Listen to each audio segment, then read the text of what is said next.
Pasta 63. Capítulo 63. A gaiola dourada. Após ter um breve gosto de liberdade, tornei a ficar preso em meus aposentos. Embora tivesse a esperança de que o Maer já houvesse passado pelo pior da recuperação, eu precisava me manter disponível, caso o estado dele piorasse e eu fosse chamado. Não podia justificar nem mesmo uma rápida ida à Baixa Severém, por mais desesperado que fosse meu desejo de retornar à rua Tineri, na esperança de encontrar Dena. Assim mandei chamar Bredon e passei uma tarde agradável jogando taque.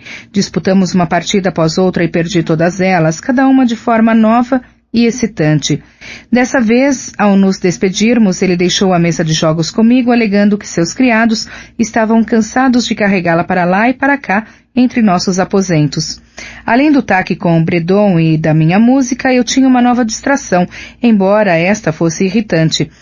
Claudicus era exatamente o mexeriqueiro que parecia ser, e a notícia do meu anedotário genealógico se espalhou. Assim, além dos cortesãos que tentavam arrancar-me informações, fui inundado por um fluxo contínuo de pessoas ávidas por arejar a roupa suja de todas as outras.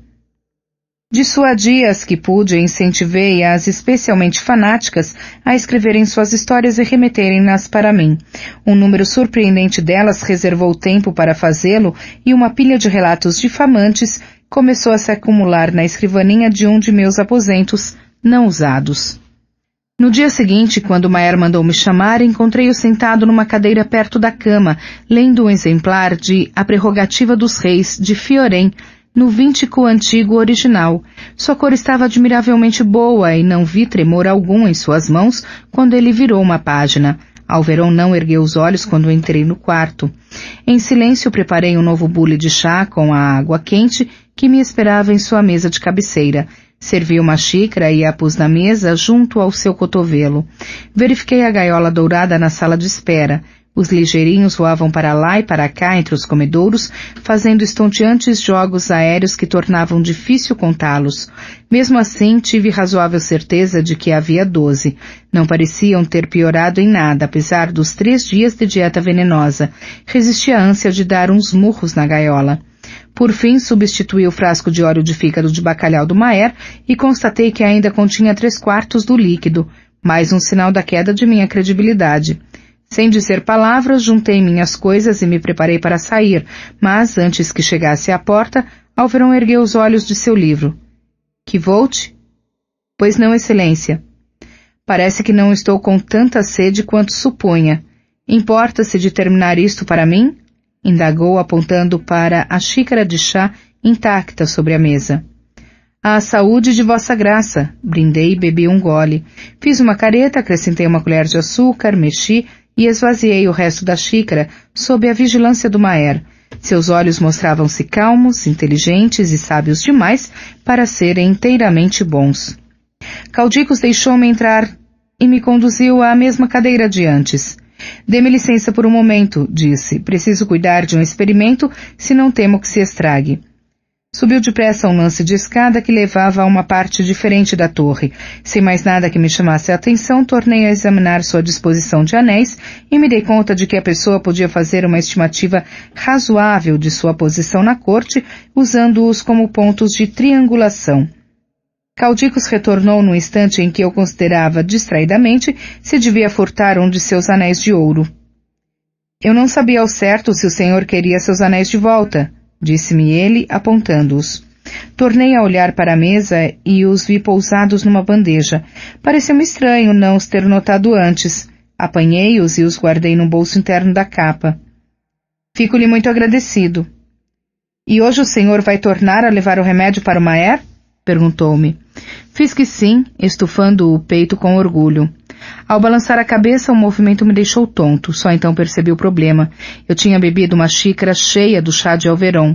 Não houvera muito láudano nele. Ou melhor, não muito láudano para quem estivesse sofrendo de dores e sendo desabituado aos poucos de um vício embrionário em opalum. No entanto, era uma dose e tanto de láudano para alguém como eu. Senti seus efeitos se insinuarem lentamente em meu corpo, uma indolência morna que me chegava aos ossos. Tudo parecia mover-se um pouco mais devagar que o normal. Hoje o Maer parecia ansioso por seu remédio, comentei, tomando um cuidado extra para falar com clareza. Receio não ter muito tempo para conversar. Eu não tinha a menor condição de continuar a bancar o aristocrata debilóide por mais tempo. Claudicus fez um sinal afirmativo com a cabeça com ar sério e se retirou para a bancada. Seguiu como sempre, estampando minha melhor expressão de curiosidade. Observei com meio olho enquanto o arcanista misturava a medicação, mas meu raciocínio fora embotado pelo láudano e a parte que restava de minha consciência estava concentrada em outras questões. O Maer mal vinha falando comigo. Stapes não confiara em mim desde o começo, e os bebe-gotas permaneciam sadios como sempre. Pior que tudo, eu estava preso em meus aposentos, enquanto Dena me esperava na rua Tineri, sem dúvida se perguntando por que eu não fora visitá-la. Levantei a cabeça, ciente de que Claudicus me fizera uma pergunta. Perdão, como disse? Pode me passar o ácido? Repetiu ele enquanto terminava de medir uma porção de folhas em seu pilão. Peguei a garrafa de vidro e comecei a entregá-la antes de me lembrar que eu era apenas um lordzinho ignorante. Era incapaz de distinguir sal de enxofre, nem sabia o que era um ácido. Não enrubesci nem tropecei, não transpirei nem gaguejei. Sou um Edenahu nato e mesmo drogado e confuso, sou ator até a medula. Enfrentei o olhar dele e perguntei, é este, certo? Depois vem a garrafa transparente. Claudicus lançou-me um olhar demorado e especulativo. Abri-lhe um sorriso brilhante. Tenho olho para os detalhes, comentei com ar presunçoso. Já ouvi fazer isso 2 vezes. Aposto que eu seria capaz de misturar sozinho o remédio do Maer, se quisesse. Impostei a voz com toda a autoconfiança ignorante que consegui reunir. Essa é uma verdadeira marca da nobreza, a crença inabalável em que eles são capazes de fazer qualquer coisa, tingir couro, ferrar cavalos, fazer cerâmica, arar campos, se realmente o quiserem. Claudicus me olhou por mais um momento e começou a medir o ácido. Suponho que poderia, meu jovem senhor. 3 minutos depois atravessei o corredor com um frasco morno de remédio na palma suarenta da mão. Quase não vinha ao caso se eu o havia enganado ou não. O importante era que, por alguma razão, Claudicus desconfiava de mim. Stapes me apunhalou as costas com um olhar ao me admitir nos aposentos do Maer e Alverão me ignorou enquanto eu vertia uma nova dose de veneno nos comedouros das aves. Aquelas coisinhas lindas gorjeavam pela gaiola com uma energia de enfurecer. Peguei o caminho mais longo na volta a meus aposentos, tentando sondar melhor a disposição das terras do Maer. Já tinha minha rota de fuga parcialmente planejada, mas a desconfiança de Claudicus me incentivou a lhe dar os retoques finais. Se os ligeirinhos não começassem a morrer no dia seguinte, era provável que eu tivesse o interesse de desaparecer de Severém da maneira mais rápida e discreta possível. Mais tarde nessa noite, tendo razoável certeza de que o Maer não mandaria me chamar, escapuli pela janela do quarto e fiz uma exploração minuciosa dos jardins. Não havia guardas nesse horário tardio, mas tive de evitar meia dúzia de casais que passeavam ao luar. Havia outros 2 sentados em conversa íntima e romântica, um deles num caramanchão, o outro num belvedere. Por pouco não pisei no último casal quando cortava caminho por uma cerca viva. Esse não passeava nem conversava no sentido convencional, mas suas atividades eram românticas. Nenhum dos 2 me notou. Acabei encontrando o caminho do telhado, de lá pude ver as terras que cercavam a propriedade. A extremidade ocidental estava fora de cogitação, é claro, pois se encostava na borda do despenhadeiro, mas eu sabia que tinha de haver outras oportunidades de fuga. Enquanto explorava a extremidade sul do palácio, vi luzes brilhantes que ardiam numa das torres. E mais, tinham a característica coloração vermelha das lâmpadas de simpatia. Claudicus ainda estava acordado. Desloquei-me até lá e arrisquei uma espiada para dentro, examinando o interior da torre. Claudicus não estava apenas trabalhando até tarde. Conversava com alguém. Espichei o pescoço, mas não consegui ver quem era. E mais, a janela estava hermeticamente fechada e não pude ouvir coisa alguma. Já ia me deslocar para uma janela diferente quando Claudicus levantou-se e começou a caminhar para a porta. A outra pessoa tornou-se visível e mesmo do meu ângulo estreito, reconheci a figura corpulenta e despretensiosa de Stapes. Era claro que o camareiro estava agitado com alguma coisa. Fez um gesto enfático com uma das mãos, seu rosto mortalmente sério. Claudicos assentiu várias vezes com a cabeça antes de abrir a porta para ele ir embora. Notei que o camareiro não carregava nada ao sair. Não passara por lá em busca de remédios. Não passara para pegar um livro emprestado. Stapes havia passado por lá no meio da madrugada para ter uma conversa particular com um homem que estava tentando matar o Maher. Pasta 64. Capítulo 64. Fuga. Embora nenhuma família possa vangloriar-se de um passado verdadeiramente pacífico, os Lackles têm sido especialmente marcados por infortúnios, uns vindos de fora. Assassinatos, invasões, revoltas de camponeses e furtos. Mais revelador é o infortúnio que vem de dentro. Como pode uma família prosperar quando o herdeiro primogênito abandona todos os deveres familiares? Não admira que seus detratores comumente os chamem de Lucles, sem sorte. Parece um testemunho do vigor do seu sangue que eles tenham sobrevivido a tanto durante tanto tempo. Com efeito, não fosse pelo incêndio de Caluptena, talvez possuíssemos registros que atestassem a origem da família Lackles em tempos tão remotos que ela rivalizaria com a casa real de Modeg em antiguidade. Joguei o livro na mesa de um modo que faria mestre Lorrain cuspir sangue. Se o Maher achava que esse tipo de informação bastaria para seduzir uma mulher, precisava da minha ajuda mais do que supunha. No entanto, no pé em que estavam as coisas, eu duvidava que ele me pedisse ajuda no que quer que fosse, muito menos em algo tão visível quanto sua corte a uma mulher. Na véspera, nem sequer me havia convocado a seus aposentos.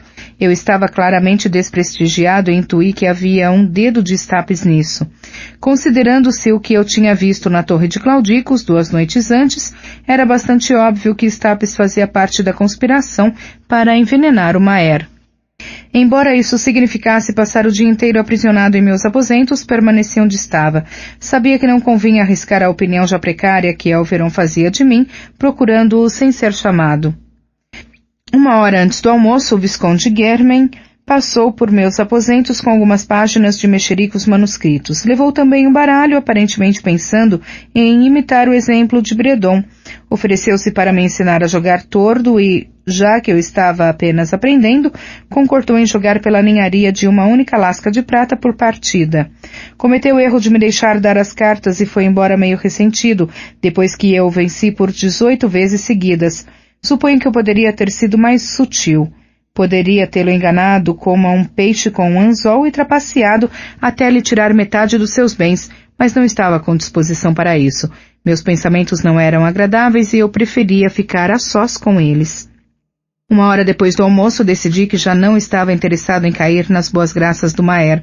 Se Elveron queria confiar em seu criado traiçoeiro, era problema dele. Eu é que não ia passar mais 1 minuto sentado à toa em meu quarto, esperando junto à porta feito um cachorro açoitado. Vesti a capa, peguei o estojo com alaúde e resolvi dar um passeio pela rua Tineri. Se o Maher precisasse de mim na minha ausência, poderia muito bem deixar um bilhete.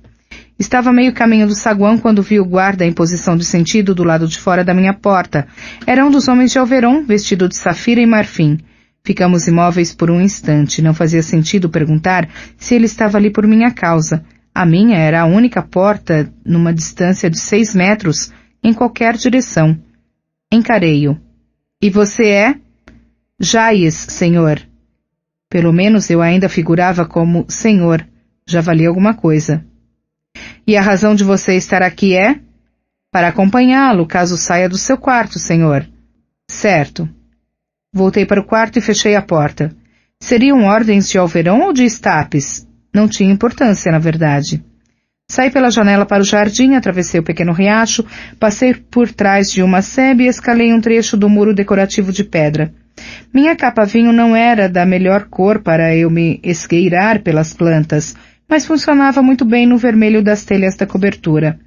Depois disso, cheguei ao telhado da estrebaria, atravessei um celeiro e saí pela porta traseira de um galpão sem uso. De lá precisei apenas pular uma cerca e eu estava fora da propriedade do Maher. Simples. Passei por 12 hospedarias da rua Tineri até encontrar aquela em que Dena se abrigara.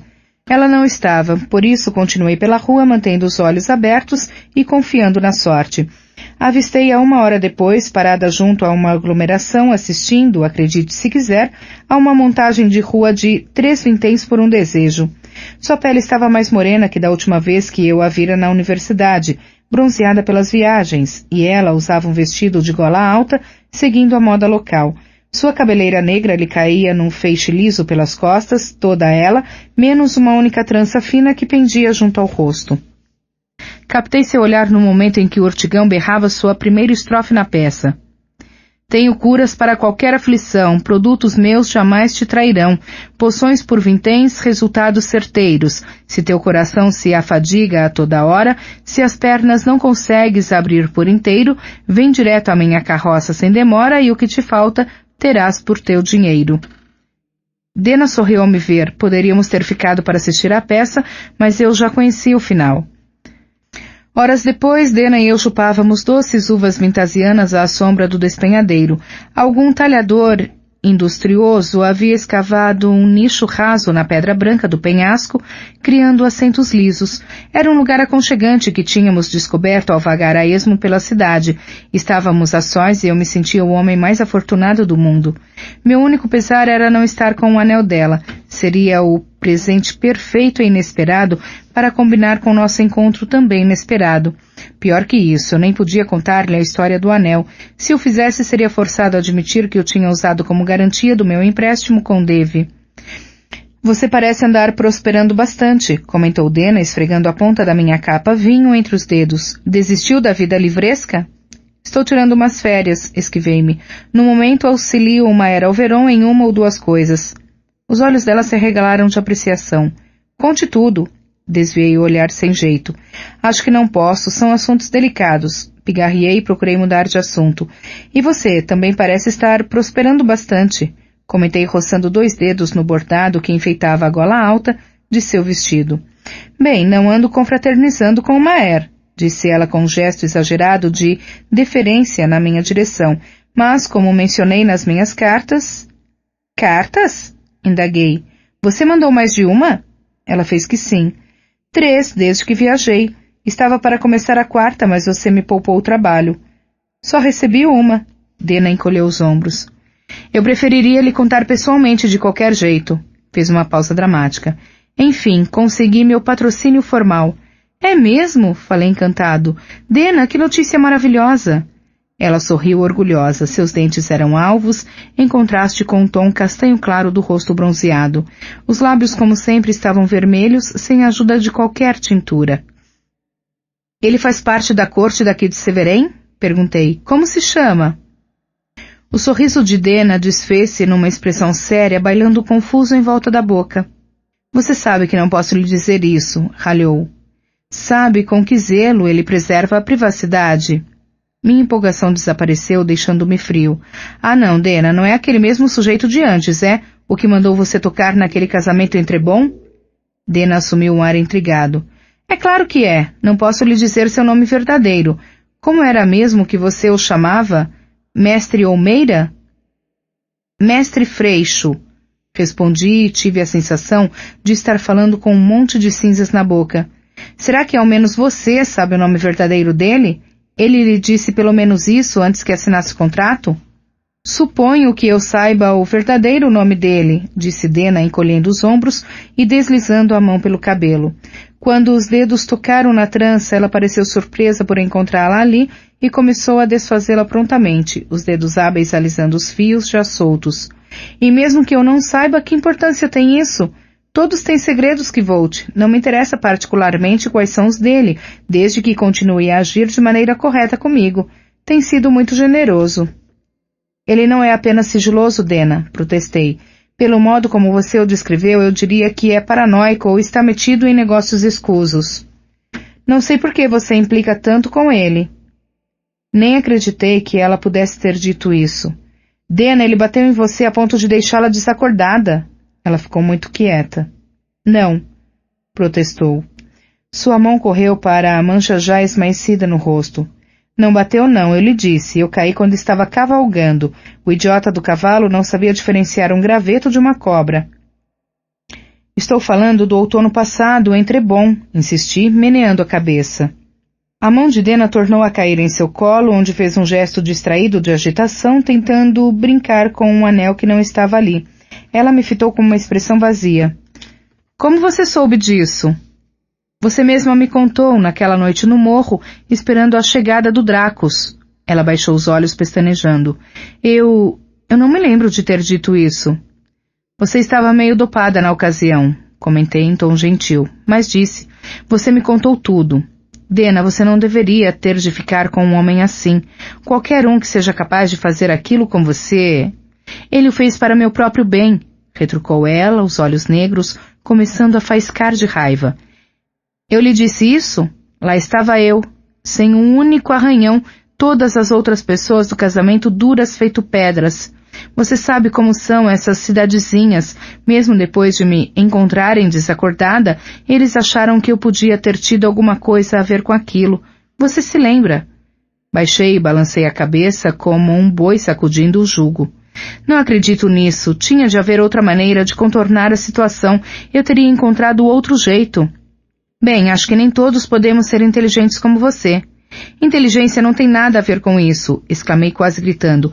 O sujeito podia tê-la levado com ele. Podia ter parecido e posto a mão no fogo por você. Pasta 65. Capítulo 65. Um belo jogo. No dia seguinte, meus escassos pertences foram transferidos para aposentos que o Maer julgou mais adequados para alguém que caíra definitivamente em suas graças. Eram 5 cômodos ao todo, 3 deles com janelas voltadas para o jardim. Foi um belo gesto, mas não pude deixar de pensar que aqueles aposentos ficavam ainda mais longe das cozinhas. Minha comida estaria fria como pedra quando percorresse todo o trajeto até chegar a mim. Mal fazia 1 hora que eu estava lá, quando chegou um mensageiro com anel de prata de Bredon e um cartão que dizia, nos seus gloriosos novos aposentos. Quando? Virei o cartão, escrevi no verso, assim que você quiser, e despachei o garoto. Pus o anel de prata dele numa salva em minha sala de estar. Agora o pote ao lado dela tinha 2 anéis de prata reluzindo em meio ao ferro. Abri a porta e vi os olhos negros de Bredon me espiando feito uma coruja em meio à auréola da barba e da cabeleira brancas. Ele sorriu e fez uma mesura com a bengala enfiada embaixo do braço. Ofereci-lhe um assento, pedi licença polidamente e o deixei a sós na sala de estar por um instante como era cortês fazer. Mal tinha cruzado a porta quando ouvi sua voz sonora vindo do outro cômodo. Ora, ora, exclamou ele, mas vejam isto. Quando retornei, Bredon estava sentado junto ao tabuleiro de taque, segurando os 2 anéis que eu recebera pouco antes de Stapes. Isso é inesperado com certeza, comentou. Ao que parece, ontem julguei mal as coisas quando meu mensageiro foi despachado da sua porta por um guarda totalmente mal-humorado. Abri-lhe um sorriso. Foi um par de dias empolgante. Bredon baixou o queixo e deu um risinho gutural, lembrando ainda mais uma coruja que de hábito. Posso imaginar, disse segurando o anel de prata. Isto aqui conta uma história e tanto, mas esse... Apontou com a bengala para o anel branco. Esse é uma coisa completamente diferente. Puxei uma cadeira de frente para ele e disse. Serei franco com você. Mal consigo adivinhar do que ele é feito, muito menos o que significa. Bredon levantou uma sobrancelha. É uma franqueza admirável da sua parte.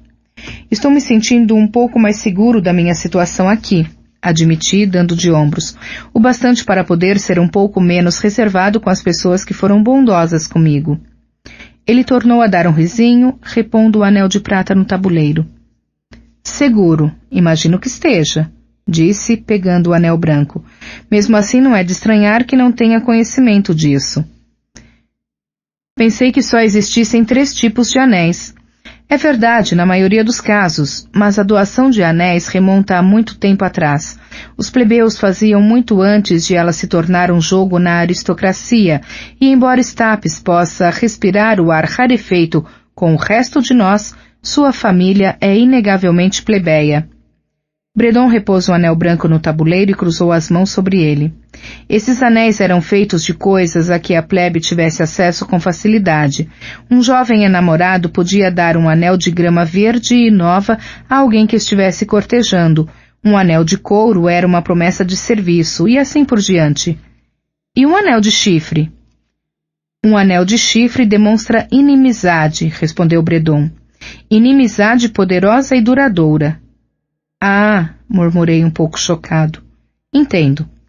Bredon sorriu e segurou o anel claro contra a luz. Mas isto não é chifre, disse. A granulação não combina e Stapes jamais daria um anel de chifre junto com um anel de prata. Balançou a cabeça. Não, a menos que meu palpite esteja errado, este é um anel de osso, afirmou e o entregou a mim. Que maravilha, comentei macambúzio, girando-o nas mãos. E isso quer dizer o quê? Que ele vai me esfaquear no fígado e me empurrar para um poço seco? Bredon deu-me seu sorriso largo e caloroso. Um anel de osso indica uma dívida profunda e duradoura. Compreendo, retruquei, esfregando-o entre os dedos. Devo admitir que prefiro que me devam um favor. Não um mero favor. Tradicionalmente, um anel como esse é entalhado num osso de um membro falecido da família, explicou Bredon, levantando uma sobrancelha. E embora eu duvide que isso aconteça hoje em dia, ele efetivamente transmite a ideia. Levantei os olhos ainda meio zonzo com tudo aquilo. E a ideia é? Que essas coisas não são dadas com leviandade. Isso não faz parte dos jogos usados pela aristocracia e não é o tipo de anel que você deva exibir. Bredon me olhou e acrescentou. Se fosse você, eu o guardaria em um lugar seguro. Coloquei-o cuidadosamente no bolso. Você tem sido de uma ajuda incrível. Eu gostaria de poder retribuir. Ele ergueu uma das mãos, interrompendo-me no meio da frase. Em seguida, num gesto de solene cuidado, apontou um dedo para baixo, fechou o punho e bateu com um nó do dedo na superfície do tabuleiro de taque. Sorri e apanhei as pedras. Acho que estou finalmente pegando o jeito do jogo, comentei, passada 1 hora depois de perder por uma margem estreitíssima. Bredon afastou a cadeira da mesa com ar de desagrado. Não, muito pelo contrário, você tem os elementos essenciais, mas está perdendo de vista o principal. O principal é que finalmente estou perto de derrotar você, depois de todo esse tempo. Falei, começando a separar as pedras. Não, retrucou Bredon, não é nada disso. O taque é um jogo sutil. É por isso que tenho tanta dificuldade de encontrar pessoas capazes de jogá-lo. Neste momento você está dando patadas feito um brutamontes. No mínimo, está pior do que 2 dias atrás. Admita, eu quase o bati da última vez. Ele apenas fechou a cara e apontou imperiosamente para a mesa. Atirei-me ao jogo com empenho, sorrindo e cantarolando, certo de que nesse dia finalmente o derrotaria. Mas nada poderia estar mais longe da verdade. Bredon dispôs suas pedras sem piedade, sem um átimo de hesitação entre seus movimentos. Destroçou-me com a facilidade com que se rasga ao meio uma folha de papel. A partida acabou tão depressa que me deixou sem fôlego. De novo, disse ele, em um tom de comando que eu nunca ouvira em sua voz. Tentei me recompor, mas a partida seguinte foi ainda pior. Senti-me como um filhotinho de cachorro lutando com um lobo. Não, fui um camundongo à mercê de uma coruja. Não houve nem sequer um simulacro de luta. Tudo o que pude fazer foi correr. Mas não com rapidez suficiente. A partida acabou mais depressa que a anterior. De novo, exigiu ele. E jogamos novamente. Dessa vez nem sequer fui um ser vivo. Bredon mostrou-se calmo e desapaixonado como um açougueiro com um facão. A partida durou mais ou menos o tempo necessário para estripar e desossar uma galinha. No fim, Bredon franziu o senho e sacudiu vigorosamente as mãos nos 2 lados do tabuleiro, como se houvesse acabado de lavá-las e estivesse tentando secá-las com um movimento. Ótimo, falei reclinando-me na cadeira. Entendi a colocação. Você vinha facilitando as coisas para mim. Não, retrucou ele com expressão severa. Isso está muito longe do que estou tentando transmitir. Então, o que é? Estou tentando fazê-lo compreender o jogo inteiro, não apenas o movimento das pedras. A ideia não é fazer o jogo mais certinho que puder. A ideia é ser ousado, ser perigoso, ser elegante. Bateu com 2 dedos no tabuleiro e disse: qualquer homem semi-desperto é capaz de perceber uma armadilha montada para ele. Mas entrar com ousadia, com um plano para modificá-la de modo surpreendente, isso é maravilhoso. Deu um sorriso sem que nada da severidade deixasse sua expressão e concluiu: montar uma armadilha e saber que alguém vai chegar precavido, pronto com seu próprio truque, e então derrotá-lo, isso é duplamente maravilhoso. A expressão de Bredon se abrandou e sua voz tornou-se quase um apelo. O taque reflete o girar sutil do mundo. É um espelho que seguramos diante da vida. Ninguém vence uma dança, garoto. O objetivo de dançar é um movimento feito pelo corpo. Uma partida bem jogada de taque revela o movimento da mente. Há beleza nessas coisas, para quem tem olhos capazes de vê-la. Apontou para a disposição rápida e brutal das pedras entre nós. Olhe para isso, por que eu quereria vencer um jogo como esse? Baixei os olhos para o tabuleiro e perguntei: a ideia não é vencer? A ideia, respondeu Bredon com ar majestoso, é jogar um belo jogo. Levantou as mãos e deu de ombros, seu rosto se abrindo num sorriso beatífico. Por que eu quereria vencer outra coisa senão um belo jogo? Pasta 66. Capítulo 66. Ao alcance da mão. Mais tarde, nessa noite, sentei-me sozinho no que imaginei ser meu salão, ou talvez minha sala de estar. Para ser sincera, não tinha muita certeza de qual era a diferença. Fiquei surpreso ao constatar que gostava muito de meus novos aposentos, não pelo espaço maior, não por eles terem uma vista melhor do jardim, não porque o desenho do piso de mármore fosse mais agradável aos olhos, nem mesmo pelo fato de haver neles sua própria adega de vinhos, excepcionalmente bem abastecida, embora isso fosse muito agradável. Não, meus novos aposentos eram preferíveis porque havia diversas cadeiras estofadas sem braços, perfeitas para eu tocar alaúde. É incômodo tocar por muito tempo numa cadeira com braços. Em meu quarto anterior eu geralmente acabava sentado no chão. Resolvi chamar o cômodo onde ficavam as cadeiras boas de meu alaudário. Ou talvez meu interpretatório musical. Eu precisaria de algum tempo para inventar algo adequadamente pretensioso. Não é preciso dizer que eu estava satisfeito com o rumo recente dos acontecimentos. À guisa de comemoração, abri uma garrafa de esplêndido tinto escuro de Feloran. Relaxei e peguei o alaúde. Comecei depressa e saltitante tocando Tintatá Tornin para exercitar os dedos. Em seguida, passei algum tempo tocando com doçura e leveza para me reacostumar aos poucos com o instrumento.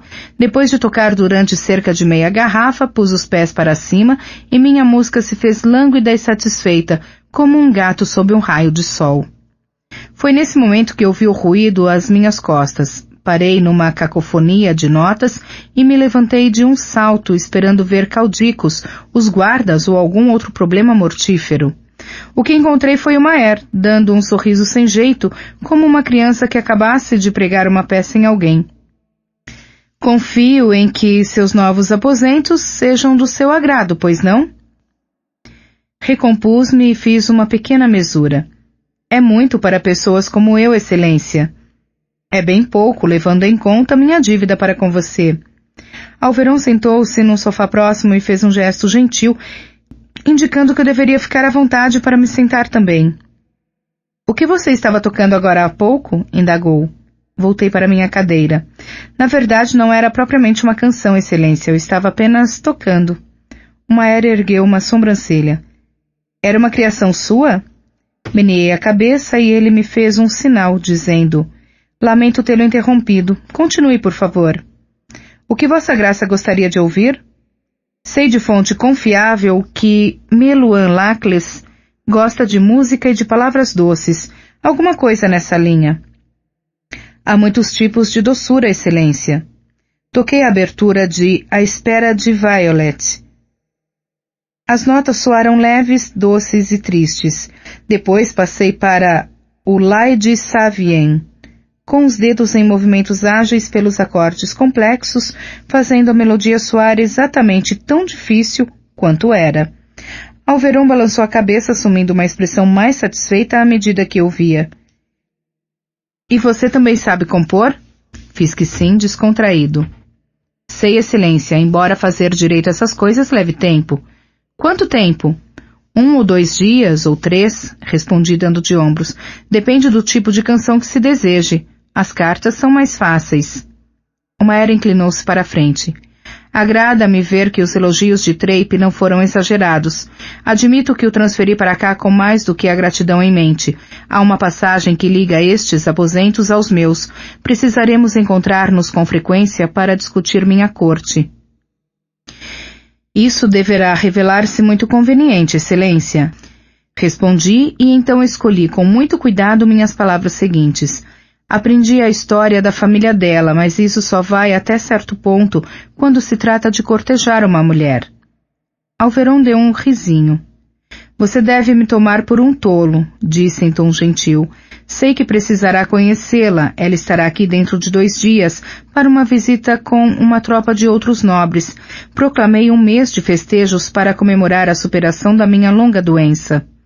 Inteligente, cumprimentei-o. Ele encolheu os ombros.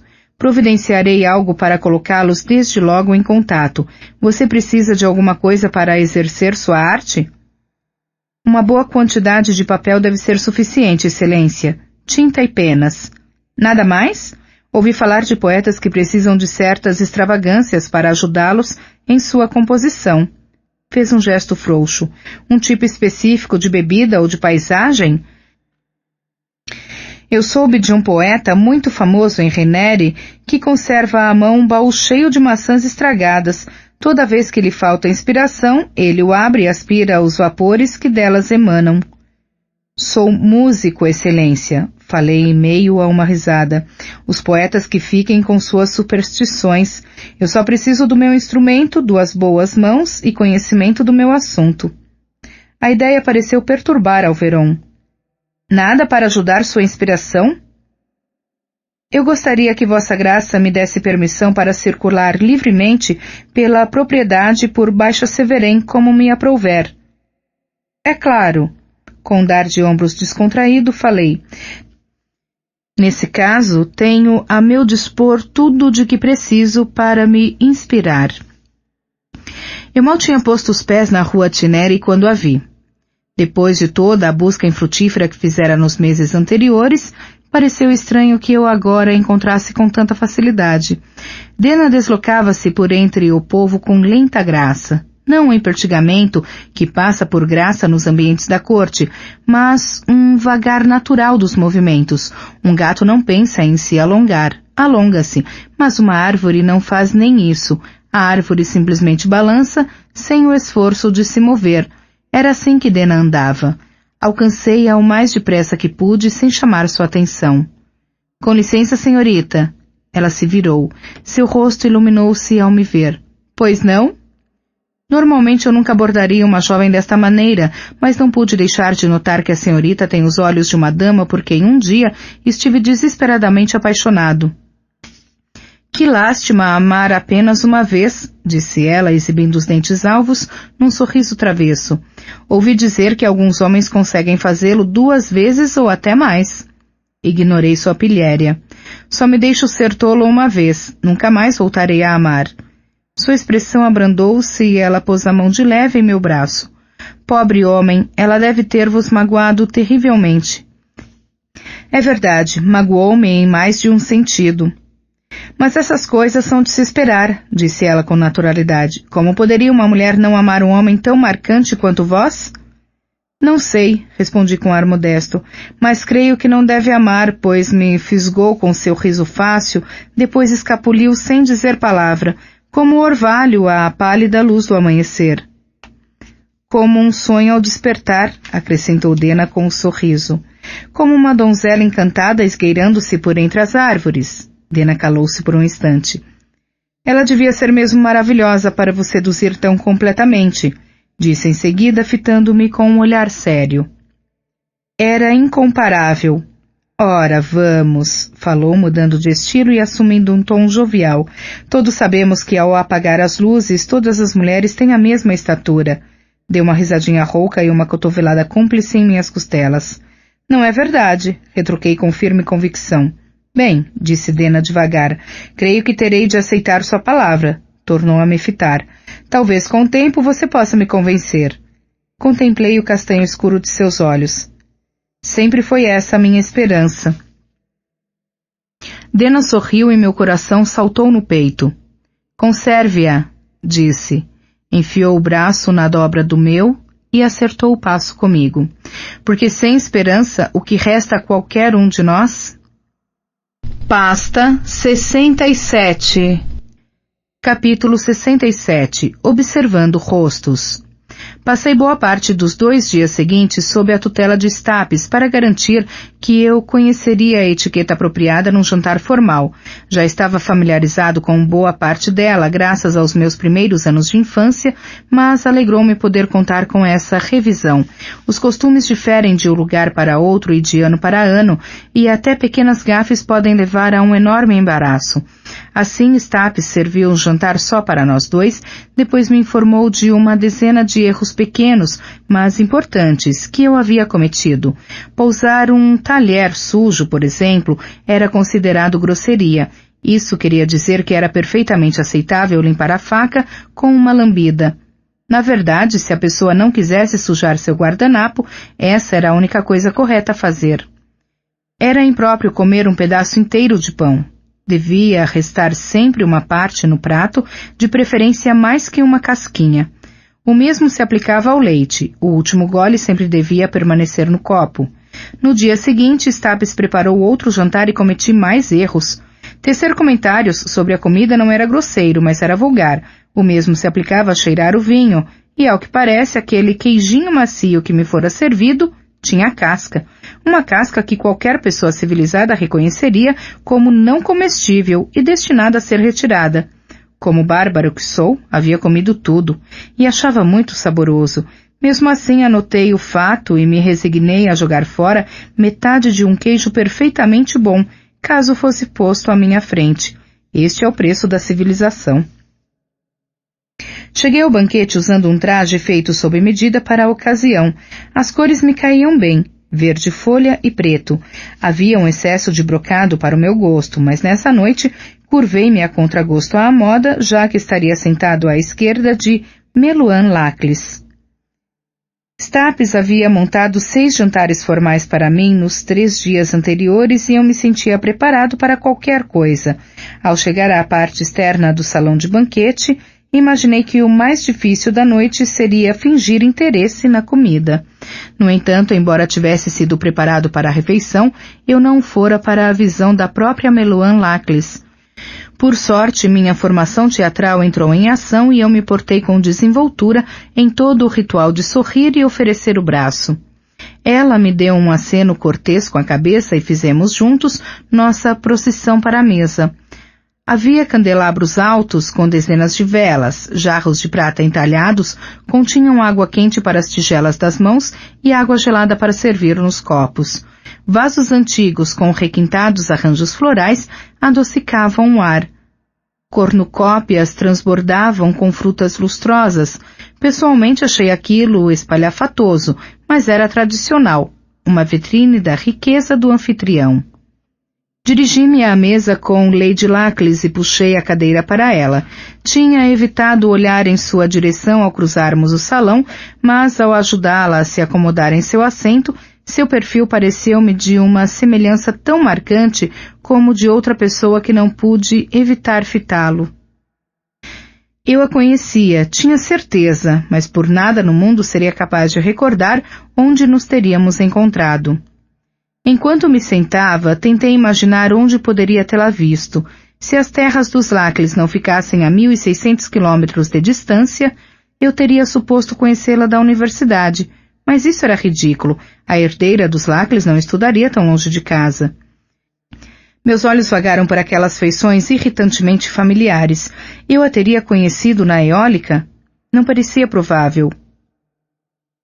Eu me recordaria. Ela era admiravelmente encantadora, de queixo forte e olhos castanho escuros. Eu tinha certeza de que se a tivesse visto por lá... Está vendo algo que lhe interesse? Perguntou ela sem se virar para mim. O tom foi agradável, mas com uma acusação não muito abaixo da superfície. Eu a estivera olhando fixamente. Nem um minuto à mesa e já estava metendo o cotovelo na manteiga. Queira perdoar-me, é que sou um agudo observador de rostos e o seu me impressionou. Meluan virou-se para mim e sua irritação dissipou-se um pouco.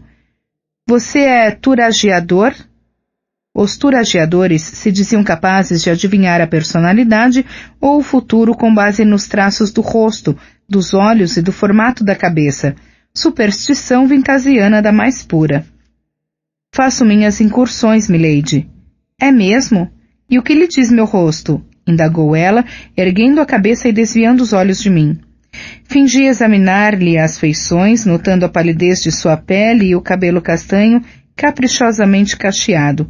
Seus lábios eram cheios e vermelhos, sem o benefício de qualquer tintura. A linha do pescoço era orgulhosa e graciosa. Balancei a cabeça e disse: Vejo nele parte de seu futuro, milady. Uma de suas sobrancelhas levantou-se ligeiramente. Pois diga-me. A senhora logo receberá um pedido de desculpas. Perdoe meus olhos que esvoaçam como os calantis de um lugar para outro. Não pude mantê-los afastados de seu belo rosto de flor. Meluan sorriu, mas não enrubesceu. Não era imune à lisonja, porém esta tampouco lhe era estranha. Guardei essa informação. Essa foi uma adivinhação muito fácil. Vê mais alguma coisa? Levei mais um momento examinando seu rosto. Outras duas, milady. Seus traços me dizem que a senhora é Meluan Lacles e que estou a seu dispor. Ela sorriu e me deu a mão para que a beijasse. Segurei-a e curvei a cabeça. Não cheguei propriamente a beijá-la, como seria adequado na República, mas pressionei rapidamente os lábios sobre meu próprio polegar. Beijar-lhe diretamente a mão teria sido um terrível atrevimento nessa parte do mundo. Nossa conversa brincalhona foi interrompida pela chegada da sopa, que 40 criados depositaram diante dos 40 convivas, todos ao mesmo tempo. Provei a minha. Por que, em nome de Deus, alguém havia de fazer uma sopa doce? Tomei outra colherada e fingi apreciá-la. Pelo canto do olho, observei meu vizinho, um homem mais velho e miúdo que eu, sabia ser o vice-rei de Banes. Tinha o rosto e as mãos enrugados e salpicados de manchas e o cabelo era uma massa desgrenhada e grisalha. Vi-o meter um dedo na sopa sem o menor sinal de constrangimento, prová-la e afastar a tigela. Remexeu nos bolsos e abriu a mão para me mostrar o que havia encontrado. Sempre trago um bolso cheio de amêndoas cristalizadas para essas ocasiões, disse-me num sussurro conspiratório com um olhar arguto de criança. Nunca se sabe o que tentarão fazê-lo comer. Estendeu a mão e ofereceu. Pode comer uma se quiser. Peguei uma amêndoa, agradeci e procurei fazer com que ele não me notasse mais pelo resto da noite. Quando tornei a olhá-lo de relance, passados vários minutos, ele comia descaradamente o que trazia no bolso e discutia com sua mulher se os camponeses sabiam ou não fazer pão de bolotas de carvalho. Pelo som, calculei que aquele era um pedacinho de uma briga maior que eles vinham travando durante a vida inteira. À direita de Meluan estava um casal iliano que trocava ideias em sua língua melodiosa. Combinando isso com os objetos decorativos estrategicamente posicionados que dificultavam a visão dos convidados do lado oposto da mesa, Meluan e eu estávamos mais sozinhos do que se passeássemos pelo jardim. O Maier fizera uma bela disposição dos assentos dos convivas. A sopa foi retirada e substituída por um pedaço de carne que presumi ser fazão, coberto por um espesso molho cremoso. Fiquei surpreso ao descobrir que agradava muito ao meu paladar. E como lhe parece que viemos a ser pareados? Perguntou Meluan, puxando conversa. Senhor Kvolt, respondi com uma pequena mesura, sentado.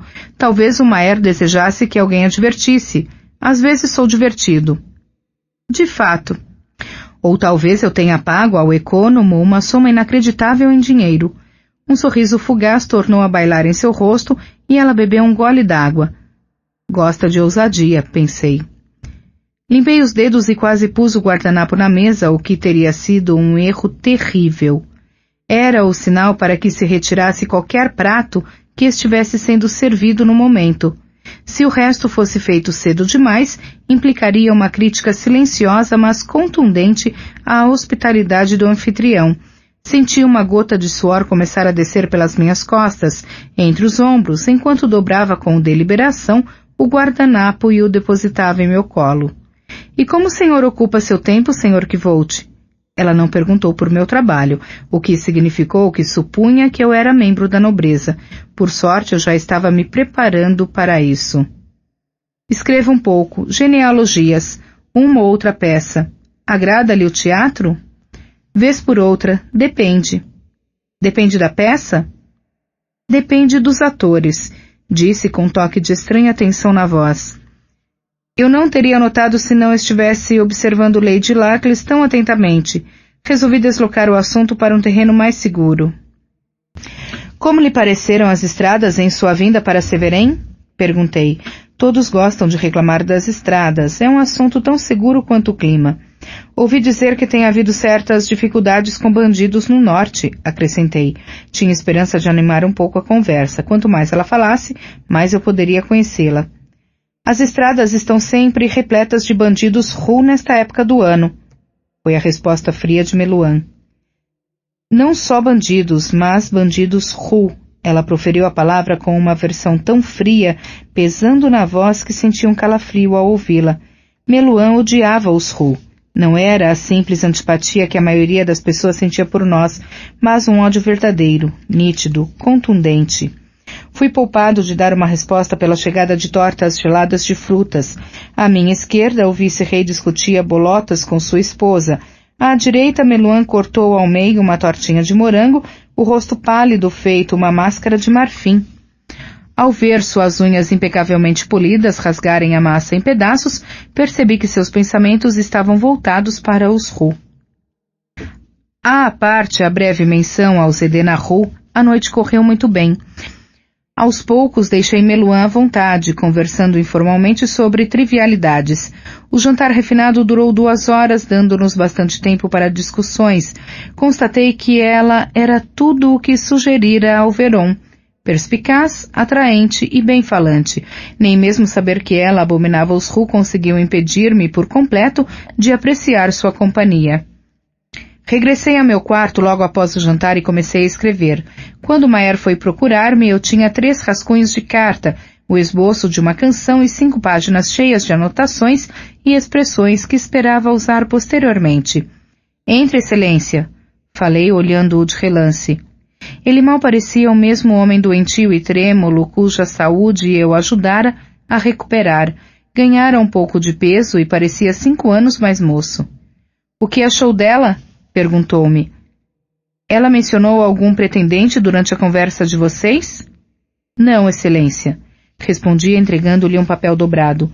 Eis a primeira carta que convirá a vossa graça a enviar-lhe. Confio em que possa dispor de um modo de entregá-la secretamente, não? Ele desdobrou o papel e começou a ler, movendo os lábios em silêncio. Elaborei trabalhosamente outro verso musical, arranhando os acordes, junto com as palavras. Uma era, enfim, levantou a cabeça. Não acha que é um pouco exagerado? Indagou com certo incômodo. Não. Suspendi minha redação por tempo suficiente para apontar com a pena um outro pedaço de papel. Aquela é exagerada. Aqui está na mão de vossa graça é apenas suficiente. A moça tem uma veia romântica, anseia por algo que a arrebate, embora provavelmente o negasse. A expressão do Maer continuou em dúvida, por isso me afastei da mesa e pousei minha pena. Vossa graça tinha razão. Ela é uma mulher digna de ser cortejada. Em poucos dias haverá uma dezena de homens na propriedade que a tomariam alegremente por esposa, certo? Já há uma dezena por aqui, disse ele em tom soturno. Logo haverá 3 dúzias. Acrescente mais uma que ela conhecerá no jantar ou ao passear pelo jardim. Depois mais uma que a cortejará pelo mero prazer da graça. Dessas dúzias, quantos lhe escreverão cartas e poemas? Eles lhe mandarão flores, perloques, pequenos sinais de afeição. Em pouco tempo ela receberá um dilúvio de gentilezas. Vossa graça dispõe de uma grande esperança. Apontei para a carta e prossegui. Haja depressa. Essa carta captará a imaginação dela, despertará sua curiosidade. Em 1 ou 2 dias, Quando os demais bilhetes lhe abarrotarem a escrivaninha, ela já estará à espera de uma segunda carta sua. Alverão pareceu hesitar por um momento, depois arriou os ombros. Tem certeza? Não há certezas nesse campo, Excelência, falei meneando a cabeça. Apenas esperanças. Esta é a melhor que lhe posso oferecer. Ele relutou. Não entendo nada disso, declarou com um toque de impaciência. Gostaria que houvesse um livro de regras que um homem pudesse seguir. Por um instante assemelhou-se muito a um homem comum e pouco a uma era Alverón. A bem da verdade, eu mesmo estava mais do que um pouco apreensivo. Meus conhecimentos pessoais sobre cortejar mulheres caberiam comodamente num dedal, sem que primeiro fosse preciso tirá-lo do dedo. Por outro lado, eu tinha uma vasta profusão de conhecimentos secundários, 10.000 canções, peças e histórias românticas, todas consideradas em conjunto, tinham que valer alguma coisa. E pelo lado negativo, eu tinha visto Simon perseguir quase todas as mulheres num raio de 5 quilômetros da universidade, com o infausto entusiasmo de uma criança tentando voar. E mais, vir uma centena de homens se espatifarem em pedacinhos em Dena, como barcos tentando ignorar a maré. Alverón me olhou, ainda exibindo no rosto uma franca apreensão. Você acha que um mês será tempo suficiente? Quando falei, fiquei surpreso com a confiança em minha própria voz. Se eu não puder ajudar Vossa Graça a conquistá-la no espaço de um mês, é porque será impossível fazê-lo.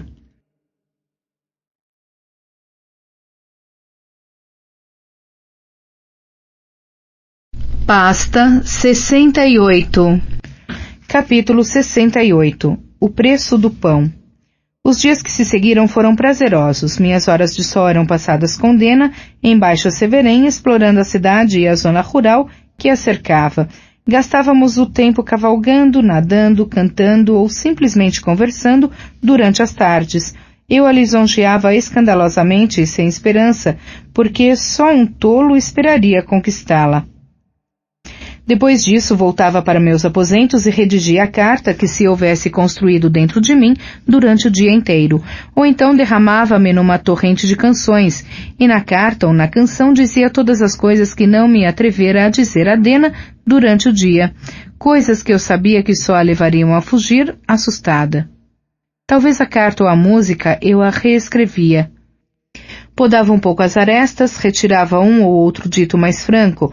Aos poucos alisava e costurava até fazê-la caber tão bem em Meluan Lacles quanto uma luva de couro de bezerro. Era idílico. Tive mais sorte para encontrar Dena em Severém do que jamais tivera em Inri.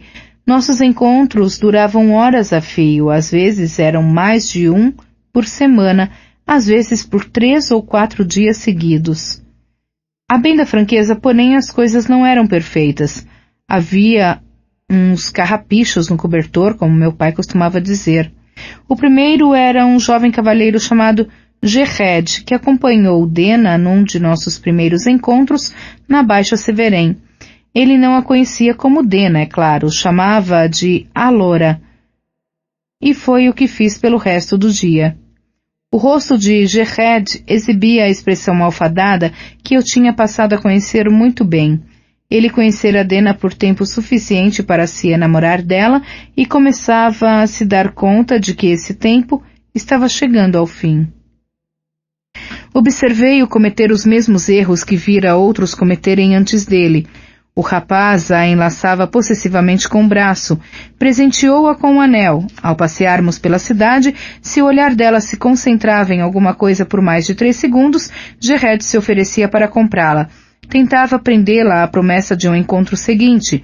Um baile na mansão dos de Ferre? Jantar no tabuleiro dourado? O rei de 10 vinténs que seria encenada no dia seguinte pelos homens do conde Abelardo? Individualmente, qualquer dessas coisas seria ótima, talvez até encantadora, mas em conjunto, elas mostravam puro desespero, daquele que embranquece os nós de dedos apertados.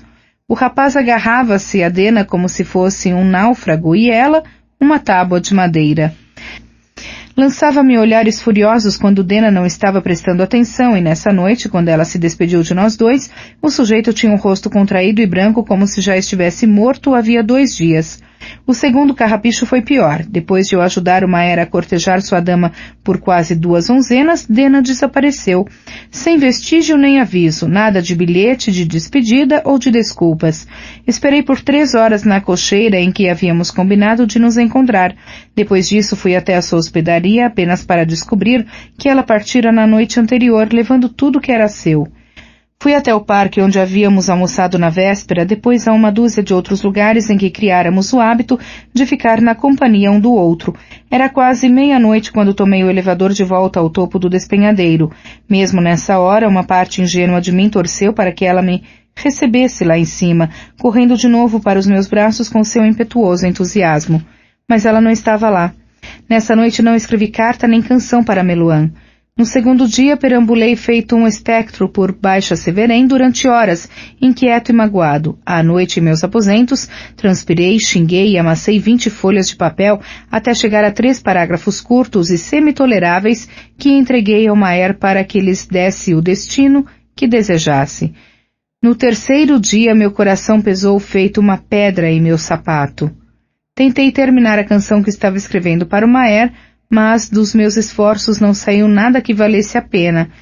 Durante a primeira hora, as notas que toquei soaram plúmbeas e sem vida. Na segunda, tornaram-se discordantes e trôpegas. Continuei insistindo até que cada som produzido pelo alaúde arranhou feito uma faca nos dentes. Por fim, deixei meu pobre e torturado instrumento calar-se, relembrando um dito de meu pai de anos atrás. A música escolhe sua hora e sua estação. Quando a melodiosa soa como lata, há uma razão para isso. O som de uma melodia é a têmpera do coração e de poço lamacento não sai água cristalina. Tudo o que se pode fazer é deixar o lodo assentar, ou o som sai desafinado como de um sino partido. Guardei o alaúde no estojo, ciente da verdade. Eu precisava de uns dias para poder voltar a fazer produtivamente a corte a Meluan em nome do Maer. Era um trabalho por demais delicado para forçar ou fugir. Por outro lado, eu sabia que o Maer não ficaria satisfeito com a demora. Eu precisava de uma distração e como Alveron era arguto demais, ela teria que ser ao menos parcialmente verdadeira. Ouvi o sopro de ar que sinalizava a abertura da passagem secreta do Maer para meu quarto de vestir. Tratei de me mostrar ansioso, andando de um lado para outro, quando ele cruzou a porta. Alveron continuara a ganhar peso nas 2 últimas onzenas e já não tinha o rosto encovado e abatido. Fazia uma bela figura com seu traje requintado, que incluía uma camisa de marfim e uma jaqueta dura de um azul safira escuro. Recebi seu recado, disse-me com brusquidão. Terminou a música? Virei-me para ele. Não, Excelência. Veio à minha atenção algo mais importante que a canção. No que lhe diz respeito, não há nada mais importante que a canção, rebateu Maer com firmeza, puxando o punho da camisa para endireitá-lo. Eu soube por várias pessoas que Meluan ficou extremamente satisfeita com as 2 primeiras. Você deve concentrar todos os seus esforços nesse sentido. Excelência, estou bem ciente de que... Desembuche, cortou Alveron, impaciente, com uma olhadela para o mostrador do carrilhão que ficava num canto do aposento. Tenho compromissos com horários a cumprir. A vida de Vossa Graça continua correndo perigo nas mãos de caudicos. Uma coisa eu tenho que admitir, o Maer poderia ganhar a vida no palco. A única quebra de sua compostura foi uma breve hesitação, enquanto ele ajeitava com um puxão outro punho. Como assim? Perguntou-me, aparentemente despreocupado. Há outras maneiras de ele prejudicar Vossa Graça, além de venenos, coisas que pode fazer à distância. Você se refere a um feitiço, disse Alveron. Ele tenciona despachar alguma bruxaria contra mim para me atormentar a vida? Ora, por Telu, feitiços e despachos de bruxarias. Era fácil esquecer que esse homem inteligente, sutil e instruído era pouco mais que uma criança quando se tratava de assuntos arcanos. Era provável que acreditasse em fadas e mortos ambulantes. Pobre tolo. Mas tentar reeducá-lo seria cansativo e contraproducente. Existe essa possibilidade, Excelência, assim como outras ameaças mais diretas. Ele deixou de lado parte da pose descontraída e me encarou. O que poderia ser mais direto que uma bruxaria? O Maer não era o tipo de homem que se deixava levar por meras palavras, por isso tirei uma maçã de uma travessa de frutas e a limpei na camisa antes de estendê-la para ele. Vossa Graça poderia segurar isto por um momento? Ele pegou a maçã desconfiado. O que vem a ser isto? Fui até minha encantadora capa cor de vinho pendurada na parede e peguei uma agulha num de seus muitos bolsos. Mostrarei a Vossa Graça o tipo de coisa de que Claudicus é capaz. Respondi e estendi a maçã para ele. Ele a devolveu e eu a examinei. Segurando-a contra a luz, vi o que esperava, uma manchinha na casca lustrosa da fruta. Murmurei uma conexão, concentrei meu alar e espetei a agulha no centro da marca borrada que meu indicador deixara na casca. Alverão estremeceu e fez um som inarticulado de surpresa, fitando a mão como se inesperadamente ela tivesse sido espetada por um alfinete. Eu havia esperado uma repreensão, mas ele não fez nada dessa ordem. Seus olhos se arregalaram e o rosto empalideceu. Em seguida, ele assumiu uma expressão pensativa, enquanto observava a gota de sangue formar-se na ponta de seu dedo. Passou a língua nos lábios e levou lentamente o dedo à boca. Entendo, disse baixinho. Há alguma proteção contra essas coisas? Não foi realmente uma pergunta. Meneei a cabeça mantendo um ar grave. De certo modo, Excelência, creio que posso criar um amuleto para proteger Vossa Graça. Só lamento não ter pensado nisso antes, mas, entre uma coisa e outra... Sei, disse o Maer, silenciando-me com um aceno de mão. E do que você precisará para esse amuleto? Era uma pergunta em camadas superpostas. Na superfície ele queria saber de que materiais eu necessitaria, mas o Maer era um homem prático. Também me perguntava por meu preço. A oficina da Torre do Caudicus deve ter o equipamento de que preciso, Excelência. Os materiais de que ele não dispuser devo encontrar em Severém com o tempo. Então fiz uma pausa, considerando a segunda parte da pergunta, pensando nas centenas de coisas que o Maer poderia conceder-me, um valor suficiente para que eu nadasse em dinheiro, um novo alaúde feito sob encomenda, do tipo que só os reis podiam pagar. Senti-me perpassar por um choque ante essa ideia, um alaúde antressor. Eu nunca tinha visto um, mas meu pai sim. Tocara um desses certa vez em Anilém, e às vezes, depois de uma taça de vinho, falava do instrumento desenhando formas suaves no ar. O Maer poderia arranjar coisas desse tipo num piscar de olhos. Tudo isso e muito mais, é claro. Alveron poderia conseguir-me acesso a uma centena de bibliotecas particulares. Um patrocínio formal também não seria insignificante vindo dele. O nome do Maer abriria portas com a mesma rapidez que o do rei. Há muitas coisas, comecei devagar, sobre as quais estive esperando conversar com Vossa Graça. Tenho um projeto para cujo desenvolvimento adequado preciso de auxílio, e tenho uma pessoa amiga, musicista de talento que poderia beneficiar-se de um mecenas em boa posição. Deixei a voz morrer de modo significativo. Alverón assentou com a cabeça, os olhos cinzentos demonstrando que compreendia. Ele não era tolo, sabia o preço do pão. Mandarei Stapes lhe dar as chaves da Torre de Claudicus. Disse. Quanto tempo levará para a produção desse amuleto? Fiz uma pausa como se refletisse.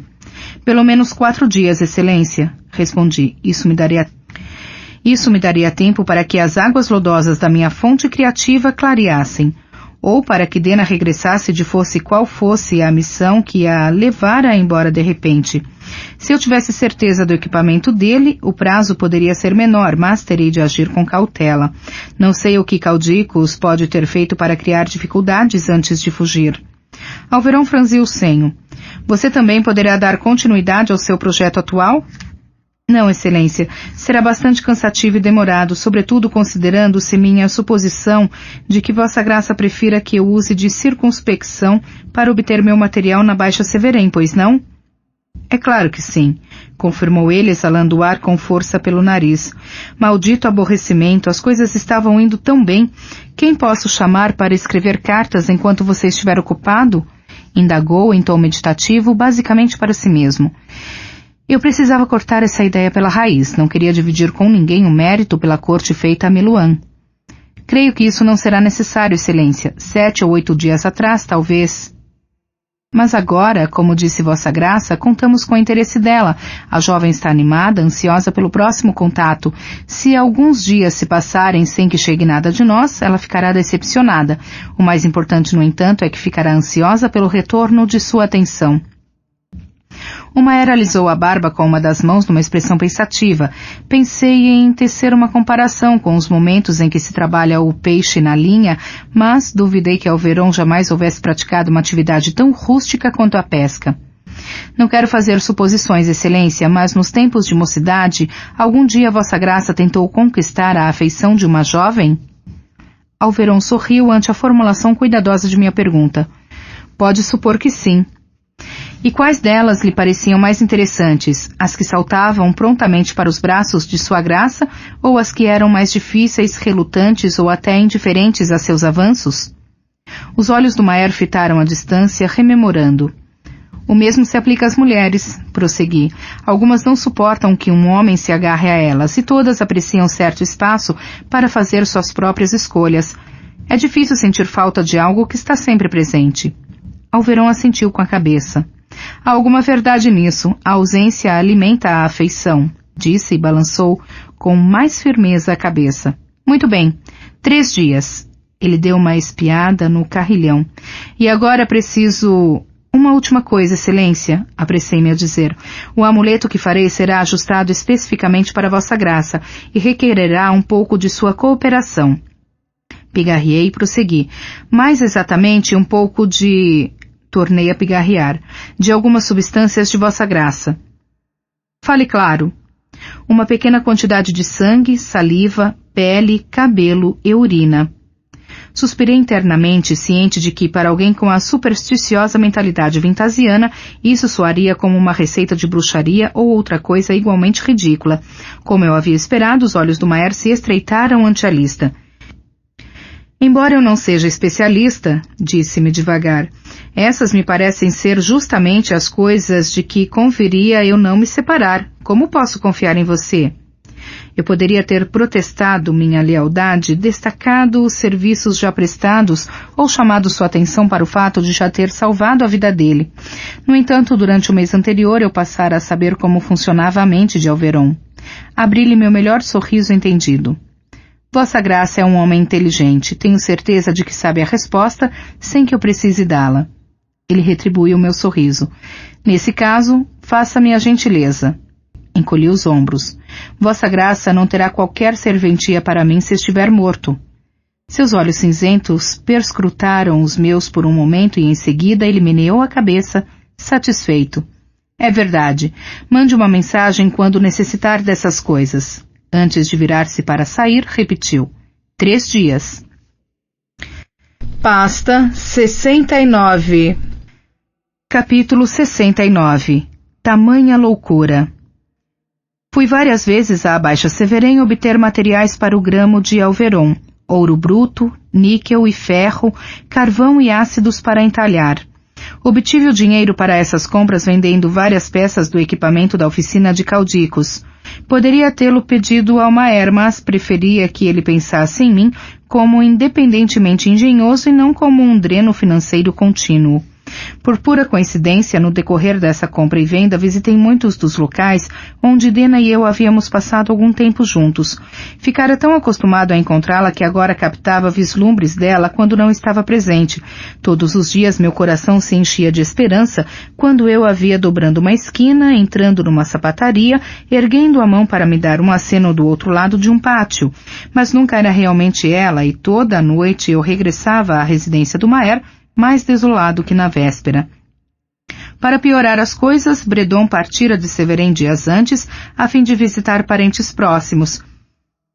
Até sua partida, eu não tinha me dado conta do quanto passara a depender dele. Como eu já disse, um gramo não é particularmente difícil de fazer quando se tem um equipamento apropriado, um esquema e um alar como uma lâmina de aço de Ramston. As ferramentas da Torre de Caudicos para trabalhos metalúrgicos eram aproveitáveis, embora nem de longe tão boas quanto as da viciaria. O esquema também não causou dificuldade, já que tenho boa memória para essas coisas. Enquanto trabalhava no gramo do Maer, comecei a fazer um outro para substituir o que eu havia perdido. Infelizmente, dada a natureza relativamente tosca do equipamento com que trabalhava, não tive tempo para lhe dar o acabamento adequado. Terminei o gramo do Maer 3 dias depois de conversar com ele, 6 após o súbito desaparecimento de Dena. No dia seguinte, abandonei minha busca inútil e me instalei num dos restaurantes ao ar livre, onde fiquei tomando café e tentando encontrar inspiração para a música que devia ao Verón. Ali passei 10 horas e o único ato de criação que pratiquei foi transformar magicamente quase 1 galão de café num maravilhoso xixi aromático. Nessa noite bebi uma quantidade insensata de escutém e adormeci na escrivaninha. A canção de Meluan ainda estava por terminar e o Maer não propriamente satisfeito. Dena reapareceu no 7º dia, quando eu perambulava por nossos locais favoritos na Baixa Severém. Apesar de todas as minhas buscas, ela me viu primeiro e correu para o meu lado, rindo, ansiosa por me contar de uma canção que tinha ouvido na véspera. Passamos o dia juntos, descontraídos, como se ela nunca se houvesse ausentado. Não fiz perguntas sobre seu inexplicado desaparecimento. Já fazia mais de 1 ano que eu conhecia Dena e compreendia alguns mecanismos ocultos de seu coração. Sabia que ela valorizava sua privacidade. Sabia que tinha segredos. Nessa noite estávamos num jardinzinho que corria bem ao longo da borda do despenhadeiro. Sentáramos num banco de madeira que dava para a cidade escura lá embaixo, uma vasta extensão de luzes de lampiões, postes de rua e lamparinas a gás, com alguns pontos raros e nítidos de lâmpadas de simpatia espalhados por toda a parte. "Eu sinto muito, você sabe", disse ela baixinho. Fazia quase 1/4 de hora que contemplávamos as luzes da cidade sentados em silêncio. Se Dena estava dando continuidade a uma conversa anterior, não pude me lembrar de qual era. "Perdão, que disse?" Quando ela não deu qualquer resposta imediata, virei-me para fitá-la. Não havia luz e a noite estava escura. Seu rosto era tenuemente iluminado pelos milhares de pontinhos de luz lá embaixo. "Às vezes eu vou embora", disse ela por fim, depressa e em silêncio durante a noite. Não me olhou ao falar, mantendo os olhos negros fixos na cidade. "É assim que eu faço", continuou em voz baixa. "Vou embora, sem recado nem aviso prévio, sem explicações depois. Às vezes é só o que sei fazer." Virou-se nessa hora para me fitar nos olhos, seu rosto sério na penumbra. "Espero que você já saiba, sem eu lhe dizer", comentou. "Espero não precisar dizer..." Tornou a contemplar as luzes faiscantes lá embaixo. "Mas se é que adianta alguma coisa, sinto muito." Passamos algum tempo desfrutando de um silêncio confortável. Tive vontade de dizer algo. Quis dizer que aquilo não me incomodava, mas seria mentira.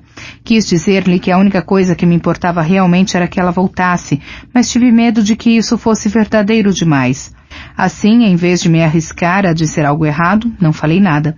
Sabia o que acontecia com os homens que se agarravam a ela com muita força. Essa era a diferença entre mim e os outros. Eu não a segurava, não tentava possuí-la, não passava o braço em volta dela, não cochichava em seu ouvido, nem beijava sua face quando ela estava desprevenida. Pensava nisso, por certo. Ainda me lembrava do calor de seu corpo quando ela tirara os braços no meu pescoço, perto do elevador puxado pelos cavalos. Havia momentos em que eu daria minha mão direita para abraçá-la de novo. Mas então pensava nos rostos dos outros homens quando percebiam que Dena os estava deixando. Pensava em todos os outros que haviam tentado amarrá-la no chão sem conseguir. E assim eu resistia a lhe mostrar as cantigas e poemas que tinha escrito, ciente de que o excesso de verdade pode estragar as coisas. E daí que isso significasse ela não ser inteiramente minha? Eu seria aquele para quem ela sempre poderia voltar, sem medo de recriminação nem de perguntas. Assim não tentava conquistá-la e me contentava em jogar uma bela partida. Mas havia sempre uma parte de mim que esperava mais, portanto, havia uma parte de mim que era sempre tola. Passaram-se os dias e Dena e eu exploramos as ruas de Severém. Descansamos em cafés, assistimos a peças de teatro, saímos para cavalgar. Subimos a face do despenhadeiro usando a estrada baixa, só para dizer que o tínhamos feito. Visitamos os mercados do cais, uma coleção itinerante de animais de exibição e várias vitrines de curiosidades. Em certos dias não fazíamos nada além de sentar e conversar e nada ocupava tanto nossa conversa quanto à música. Passávamos horas incontáveis discutindo essa arte. Falávamos da maneira como as canções se encaixavam, do jeito de o refrão e os versos se alternarem num diálogo, de tom, modo e métrica. Essas eram coisas que eu tinha aprendido quando pequeno e nas quais pensava com frequência. E embora Dena fosse nova nesses estudos, de certo modo isso funcionava em seu benefício. Eu havia aprendido música desde antes de saber falar. Conhecia 10.000 regras de melodia e letra, melhor do que conhecia o dorso de minhas mãos. Mas não Dena. Em certos sentidos isso a prejudicava, mas noutros tornava sua música estranha e maravilhosa. Não estou conseguindo explicar direito. Pense na música como uma cidade que é um grande emaranhado, como Tarbeã. Nos anos que vivi lá, passei a conhecer suas ruas, não só as principais, não só as vielas. Eu conhecia atalhos e telhados e partes dos esgotos. Por isso sabia me locomover pela cidade como um coelho no matagal. Era rápido, astuto e esperto. Dena, por outro lado, nunca tivera nenhuma formação. Não sabia nada dos atalhos. Era como se fosse forçada a vagar pela cidade, perdida e desamparada, presa num labirinto retorcido de pedra e reboco. Em vez disso, porém, ela simplesmente atravessava paredes. Não sabia fazer melhor que isso. Ninguém jamais lhe dissera que não podia. Por isso, ela se movia pela cidade como uma criatura da terra dos encantados. Andava por ruas que ninguém mais podia ver, e isso tornava sua música selvagem, estranha e livre. No fim foram necessárias 23 cartas, 6 canções e, embora me envergonhe dizê-lo, um poema. Houve mais do que isso, é claro. Sozinhas as cartas não conseguem conquistar o coração de uma mulher. Alverón entrou com boa parte de sua própria corte. E depois que se revelou como o pretendente anônimo de Meluan, fez a parte do leão desse trabalho, cativando aos poucos com a meiga reverência que sentia por ela. Mas minhas cartas despertaram a atenção da jovem, minhas canções a fizeram aproximar-se o bastante para que Alverón pusesse seu encanto lento e tagarela em ação. Mesmo assim, só posso reivindicar uma pequena parcela do mérito pelas cartas e canções. Quanto ao poema, há apenas uma coisa no mundo que seria capaz de me levar a tamanha loucura. Pasta 70. Capítulo 70. Agarrados. Encontrei Dena diante de sua hospedaria na travessa Schalker, um lugarzinho chamado Quatro Círios. Ao dobrar a esquina e vê-la parada à luz do lampião pendurado acima da porta de entrada, senti-me inundar por uma onda de contentamento, pelo simples prazer de poder achá-la ao sair à sua procura. Recebi seu bilhete, disse-lhe. Imagine a minha alegria. Dena sorriu e fez uma mesura com uma das mãos. Estava de saia, não um vestido complicado do tipo que usaria uma mulher da nobreza, mas um simples volteio de tecido que se poderia usar para cortar feno ou ir a um baile no galpão. Eu não tinha certeza de que você conseguiria, falou ela, já tendo passado da hora em que a maioria das pessoas civilizadas vai se deitar. Admito que fiquei surpreso. Se fosse o tipo de homem dado a bisbilhotar, ficaria pensando no que a manteve ocupada até esta hora tão imprópria. Negócios, retrucou ela com um suspiro dramático. Um encontro com meu mecenas. Ele voltou à cidade? Ela fez que sim. E quis encontrá-la à meia-noite? Isso é estranho. Dena saiu debaixo da placa da hospedaria e começamos a caminhar juntos pela rua. A mão que segura a bolsa, disse-me com um dar de ombros imponente. Horários estranhos e locais inconvenientes são a norma com o mestre Freixo Gris. Parte de mim desconfia que ele é apenas um nobre solitário, entediado com um mecenato comum. Eu me pergunto se para ele traz um sabor especial fingir que está enredado numa intriga obscura, em vez de simplesmente me encomendando umas canções. E o que você planejou para esta noite? Perguntei. Apenas passar algum tempo em sua adorável companhia, respondeu Dena, estendendo a mão e me dando o braço. Neste caso, tenho uma coisa para lhe mostrar. É surpresa, você terá de confiar em mim. Já ouvi cada uma dessas frases 1 de vezes, comentou ela com um brilho travesso no olhar. Mas nunca todas juntas e nunca de você, completou sorrindo. Vou dar-lhe o benefício da dúvida e guardar para depois minhas chacotas cansadas da vida. Leve-me para onde quiser. Assim subimos para Alta Severém no elevador movido a cavalos, no qual ficamos ambos boquiabertos com as luzes noturnas da cidade lá embaixo, como os bobalhões de baixa estirpe que éramos. Levei-a para um longo passeio pelas ruas pavimentadas de pedra, passando por lojas e pequenos jardins. Depois deixamos as construções para trás, pulamos uma cerca baixa de madeira e seguimos para a forma escura de um celeiro vazio. Diante disso, Dena já não conseguiu se manter calada. Bem, você conseguiu. Já me surpreendeu. Dei-lhe um sorriso e continuei a penetrar na escuridão do celeiro, impregnado do cheiro de feno e de animais ausentes. Levei-a até uma escada que desaparecia nas trevas acima de nossas cabeças. Um palheiro? Indagou ela com incredulidade na voz. Parou de andar e me lançou um olhar estranho, curioso. É óbvio que você está me confundindo com uma camponesa de 14 anos chamada... Moveu a boca sem produzir nenhum som por um instante. Alguma coisa rústica. Greta, sugeri. Isso. É óbvio que você está me confundindo com uma camponesa de vestido decotado chamada Greta.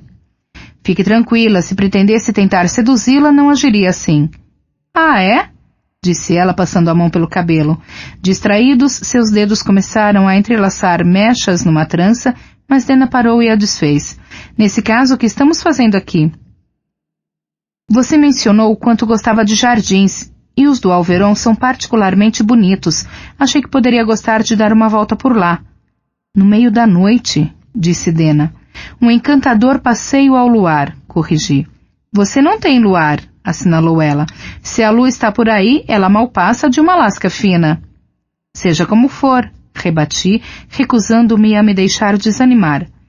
Quanto luar é realmente necessário para se apreciar o aroma do jasmim num desabrochar suave?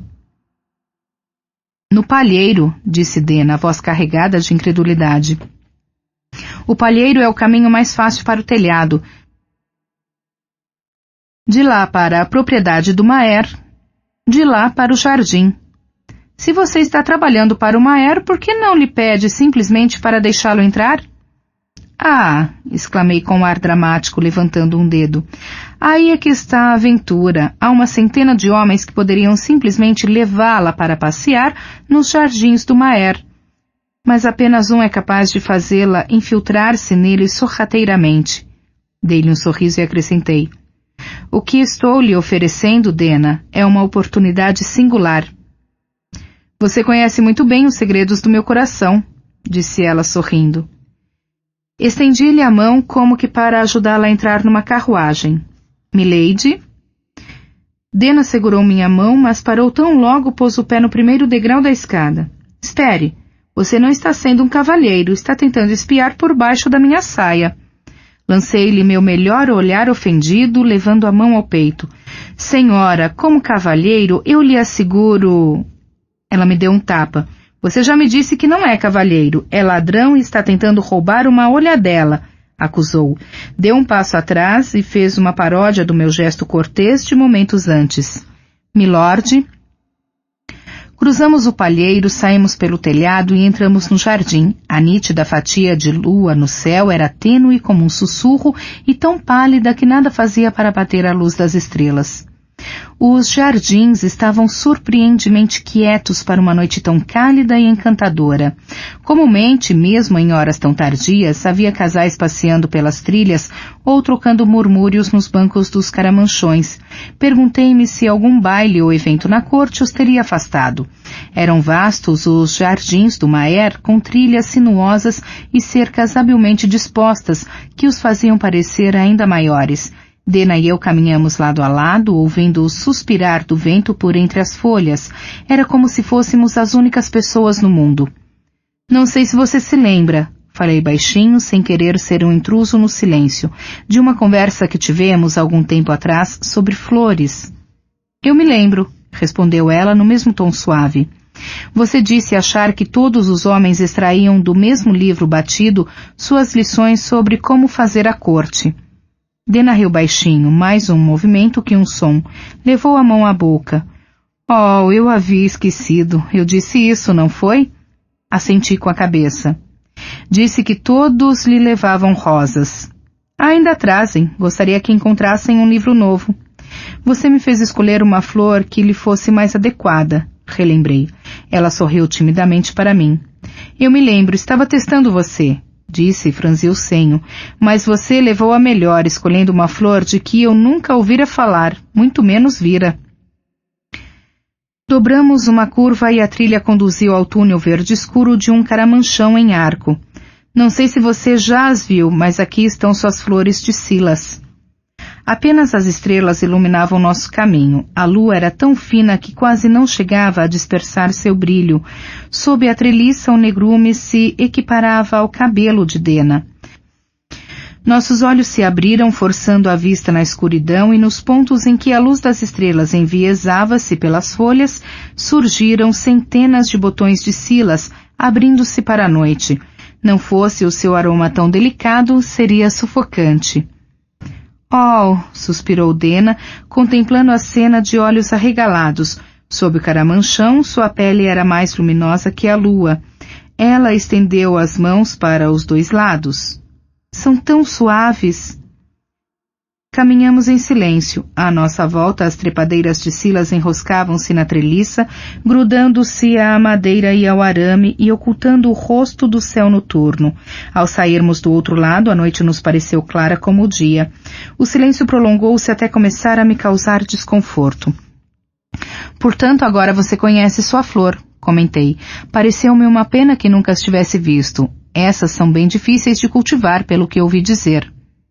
Então talvez combinem mesmo comigo, disse Dena suavemente, baixando os olhos. Não crio raízes com facilidade.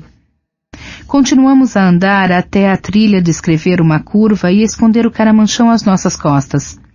Você me trata melhor do que mereço, disse ela por fim. Ri do ridículo dessa afirmação. Somente o respeito pelo silêncio do jardim impediu que o riso brotasse de mim numa grande e sonora gargalhada. Abafei ao máximo que pude, embora o esforço me fizesse errar o passo e tropeçar. Dena me observou à distância de um passo, um sorriso se espalhando pelos lábios. Por fim, recuperei o fôlego. Você cantou comigo na noite em que ganhei minha gaita de prata. Deu-me o melhor presente que já recebi. Acrescentei, e então me ocorreu uma lembrança. Você sabia que o seu estojo de alaúde salvou minha vida? O sorriso se alargou e cresceu, aberto como uma flor. Foi mesmo? Foi. Não tenho nem sequer a esperança de tratá-la tão bem quanto você merece. Considerando-se o que lhe devo, isto não passa do pagamento mais ínfimo. Bem, parece-me um começo adorável, disse ela. Ergueu os olhos para o céu e deu um suspiro longo e profundo.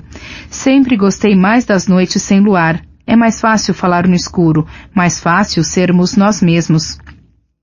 Recomeçou a andar e acertei meu passo com o dela. Passamos por uma ponte, um laguinho, uma parede de pálidos jasmins abertos para a noite. Cruzamos uma pontezinha de pedra que nos reconduziu ao abrigo das sebes. Você pode pôr o braço nas minhas costas, sabe? Disse ela com naturalidade. Estamos andando pelos jardins sozinhos. Ao luar, se é que se pode dar-lhe esse nome. Olhou-me de esguelha, o canto da boca curvando-se para cima. Essas coisas são permitidas, você deve saber. A repentina mudança em sua atitude me pegou desprevenido. Desde que nos encontráramos em Severém, eu a havia cortejado com impetuoso e incorrigível aparato, e ela havia retrucado à altura sem pestanejar. Cada elogio, cada dito espirituoso, cada gracejo fora retribuído por ela, não como um eco, mas em harmonia. Nossos movimentos tinham sido como um dueto. Mas isso era diferente. O tom dela foi menos brincalhão e mais direto. Foi uma mudança tão inesperada que me deixou sem fala. Há 4 dias virei o pé naquela pedra solta, lembra-se? Disse ela baixinho. Estávamos andando na travessa Minsete. Meu pé resvalou e você me segurou quase antes de eu saber que estava tropeçando. Aquilo me fez pensar em como você devia estar me observando com atenção, para ver uma coisa assim. Dobramos uma esquina na trilha e Dena continuou a falar sem olhar para mim. Sua voz era baixa e pensativa, quase como se falasse sozinha. Você pôs as mãos em mim naquele momento com toda a segurança e me firmou. Quase passou o braço à minha volta. Teria sido muito fácil naquele instante, uma questão de centímetros, mas quando firmei os pés, você afastou as mãos, sem hesitação, sem demora, sem nada que eu pudesse interpretar mal. Ela começou a virar o rosto para mim, mas se deteve e tornou a olhar para baixo. É incrível, há inúmeros homens, todos tentando insistentemente me arrebatar, e há apenas um, que é você, tentando justamente o inverso, certificar-se de que eu esteja com os pés firmes no chão para não cair. Num gesto quase tímido, Dena estendeu a mão. Quando seguro seu braço, você aceita facilmente. Chega até a pôr sua mão na minha, como que para conservá-la ali. Disse, explicando meu movimento exatamente como eu o estava executando, e fiz força para não deixar que, de repente, o gesto se tornasse canhestro. Mas é só isso, você nunca toma liberdades, nunca força a mão. Sabe como isso é estranho para mim?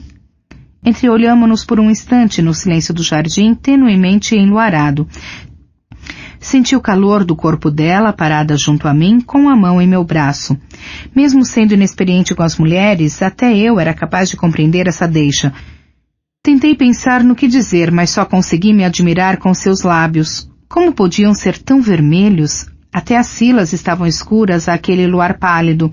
Como os lábios de Dena eram tão vermelhos? E então ela ficou petrificada. Não que estivéssemos em grande movimento, mas, num instante, passou de quase parada a imóvel, com a cabeça inclinada, como um cervo se esforçando para captar um som entreouvido. Bem-vindo alguém, disse-me. Vamos. Agarrando meu braço, puxou-me para fora da trilha, por cima de um banco de pedra e para o outro lado de uma das sebes, cruzando uma abertura baixa e estreita. Finalmente paramos no centro de uns arbustos densos. Havia um buraco conveniente no qual ambos tivemos espaço para nos agacharmos. Graças ao trabalho dos jardineiros, não havia vegetação rasteira de que se pudesse falar. Nada de folhas secas nem gravetos que estalassem ou quebrassem sob nossas mãos e joelhos. Na verdade, a grama nesse local protegido era densa e macia, como qualquer relvado. Há 1000 garotas que poderiam passear com você pelas trilhas enluaradas dos jardins, disse Dena arfante, mas apenas uma é capaz de se esconder com você nos arbustos. E sorriu para mim, a voz transbordando diversão. Espiou a trilha pela sebe e eu a observei. Seu cabelo descia como uma cortina pela lateral da cabeça, com uma pontinha da orelha aparecendo. Naquele momento foi a coisa mais encantadora que eu já tinha visto. E então ouvi um leve estalar de passos na trilha. Um som abafado de vozes filtrou-se pela sebe, um homem e uma mulher. Após um momento, os dois vieram andando pela curva, de braços dados. Reconheci-os de imediato.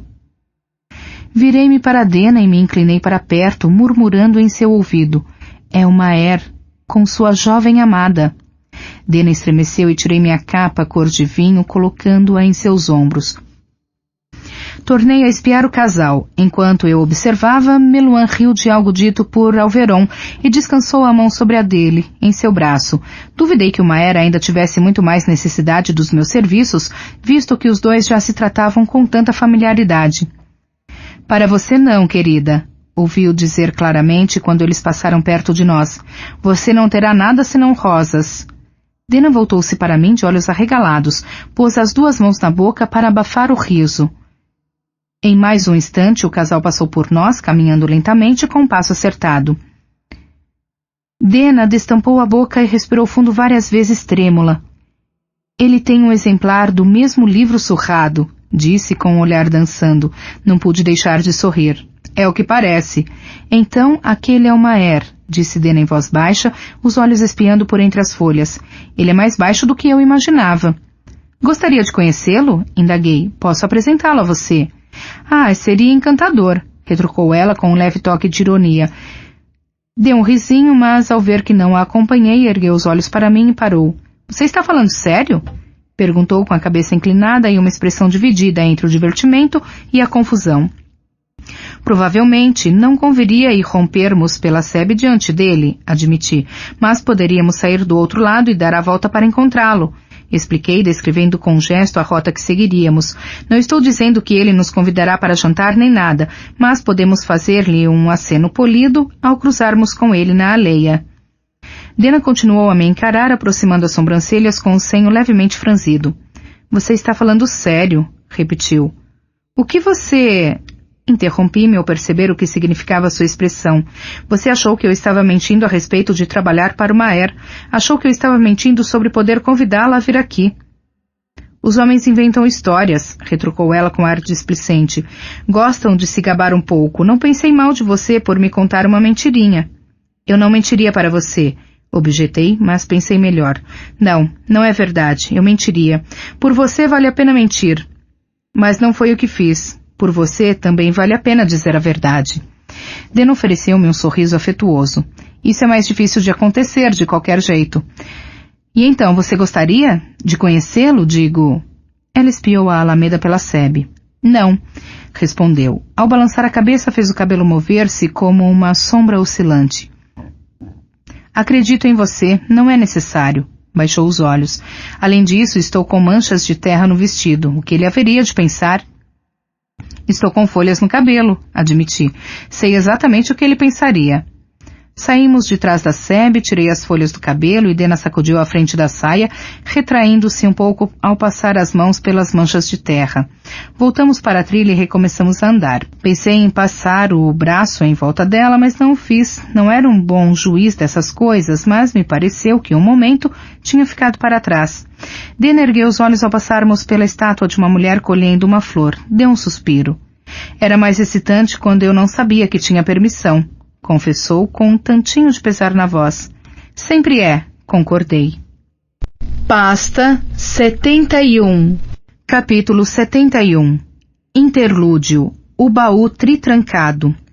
Kvolt levantou a mão no sinal para que o cronista parasse. O escriba enxugou a ponta da pena num pano que estava próximo e movimentou os ombros enrijecidos. Sem dizer palavra, Kvolt pegou um baralho gasto de cartas e começou a distribuí-las na mesa. Bast pegou as que lhe couberam e as fitou com curiosidade. O que... começou o cronista, franzindo o senho. Ouviram-se passos na escada externa de madeira e a porta da pousada a marco do percurso se abriu, revelando um homem calvo e roliço de jaqueta bordada. Prefeito Lante, exclamou o hospedeiro, arriando as cartas e se levantando. Em que posso servi-lo? Uma bebida? Alguma coisinha para comer? Um copo de vinho seria muito bem-vindo, respondeu o prefeito, entrando no salão. Você tem algum tinto de Grimsby? Receio que não, disse o hospedeiro balançando a cabeça. As estradas, sabe como é, fica difícil manter produtos em estoque. O prefeito assentiu com a cabeça. Então eu tomo um tinto qualquer. Mas não lhe pago mais de um vintém, preste atenção. É claro que não, senhor, disse o hospedeiro solícito, retorcendo um pouco as mãos. Algo para comer? Não, respondeu Careca. Na verdade estou aqui para usar os serviços do escriba. Achei que devia esperar as coisas se acalmarem um pouco, que tivéssemos alguma privacidade. Correu os olhos pelo salão vazio e disse, imagino que você não se importe em me emprestar o lugar por meia hora, não? De modo algum, respondeu o hospedeiro com um sorriso obsequioso. Fez um gesto de enxotar para Bast. Mas eu tinha um full board, protestou Bast, agitando suas cartas. O hospedeiro fechou a carranca para seu ajudante e voltou para a cozinha. O prefeito tirou a jaqueta e a dobrou sobre o encosto de uma cadeira, enquanto Bast recolhia o resto das cartas entre resmungos. O hospedeiro trouxe um copo de vinho tinto e trancou a porta da frente com uma grande chave de latão. Vou levar o garoto lá para cima comigo, disse o prefeito, para lhe dar um pouco de privacidade. É muita gentileza sua, retrucou ele, sentando-se de frente para o cronista. Eu grito quando tiver acabado. O hospedeiro balançou a cabeça e conduziu Bast para fora do salão e a escada acima. Abriu a porta de seu quarto e fez sinal para o ajudante entrar. Fico imaginando o que o velho Lante quer manter em segredo, disse Kvolt tão logo a porta se fechou. Espero que não demore demais com isso. Ele tem 2 filhos com a viúva Creel, disse Bast sem maiores rodeios. Kvolt ergueu uma sobrancelha ao ouvir a afirmação. É mesmo? Bast deu de ombros. Todo mundo na cidade sabe. Kvolt deu um grunhido e se acomodou numa grande poltrona acolchoada. O que vamos fazer durante meia hora? Perguntou.